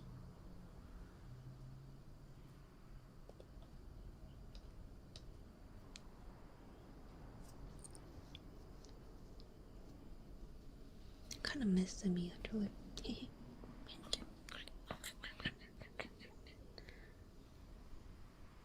I should go to check this later. I'm gonna think about it later. Maybe I should go to Simi. How long has been Simi? Oh, Simi has been streaming 4 hours now. Oh my god. Oh. She's in a very cute model right now. Okay, gonna wrap up. So, how do you prefer cell phones? I like them to be pretty with bright color. The current one you have one color and a very simple in your opinions. I like simple cell phone so that I can put on a case. And in the case I tend to have like currently I have Haikyuu. It's one of my favorite anime and manga of all time. I have Haikyuu, and then I put my money and like my card in the case, between the case and the phone. So I like it to be simple. I don't want it too flashy, but I don't want it to be like plain one color either. The glue on the back just got loose today. Damn, wait, are you? What do you mean? And aren't you have a case for that? You can get a case to like really just tighten up everything, no? I thought you could. Guys, make sure to check out my Discord. I will be in Discord tomorrow as well. We're gonna play some Jackbox, and then Sunday we're gonna watch 2 horror movie, which is kind of like shorter one. But we're watching a horror movie on Sunday as well. You had to take out the case like yesterday because of falling apart. Oh, then your case is not hard enough, I think. You need to get a new case, I think. But yeah, phone do have issue when you use it for too long, so gotta be careful with that. What movie? It's a paranormal activity, but we are going to watch the newer movie. Like, I think we finished the first 2 for sure. The 3rd one pretty much finished the 3rd one as well. We're gonna watch the 4th and the latest one. Yeah. Quality not expected, pretty much. Pretty much like that. You wanna get the Miku collaboration one? Maybe. You just gotta keep an eye out. I'm sure some people gonna sell it. Hello, 风宁，我要关播了，风宁。Oh, I forgot to type it. So. I actually uploaded a video yesterday, so if you could check that video out, give a like, give a comment, it will be very, very helpful. Especially if you can comment something. It will be very, very helpful. For short as well. If you can comment something, even just an emoji, it will be very, very, very helpful. Thank you so much for the YouTube part. Thank you. But before I do anything, we're gonna rate before the end. I'm gonna sing me. Sing me is super sweet, super cute, super adorable, super poggy woggy, super kind. Very good ASMR artist as well. Make sure to check it out. Make sure to follow her. Give her love and support. She's currently in her cat form. Super cute right now. We're gonna rate her perfectly with our broomlings to get her hairball. Guys, copyright message. It's your time to collect her hairball now. Ready? Thank you everyone for being here. Have a wonderful weekend if I don't see you tomorrow on Sunday. But I would want to see you on Discord. So if you come to Discord, it will make me really happy. So yeah, thank you so much for being here. Thank you. Take care guys, okay? Bye bye Nara, bye bye Amano, bye bye bye bye Eve, bye bye Fuji, bye bye Daniel, take care Daniel, bye bye Sanye, bye bye Fengning, bye bye Fanta, bye bye Stress Mama, bye bye Sinister, bye bye, bye bye bye bye bye bye bye bye bye bye bye bye penguin, bye bye, bye bye bye bye bye bye bye bye.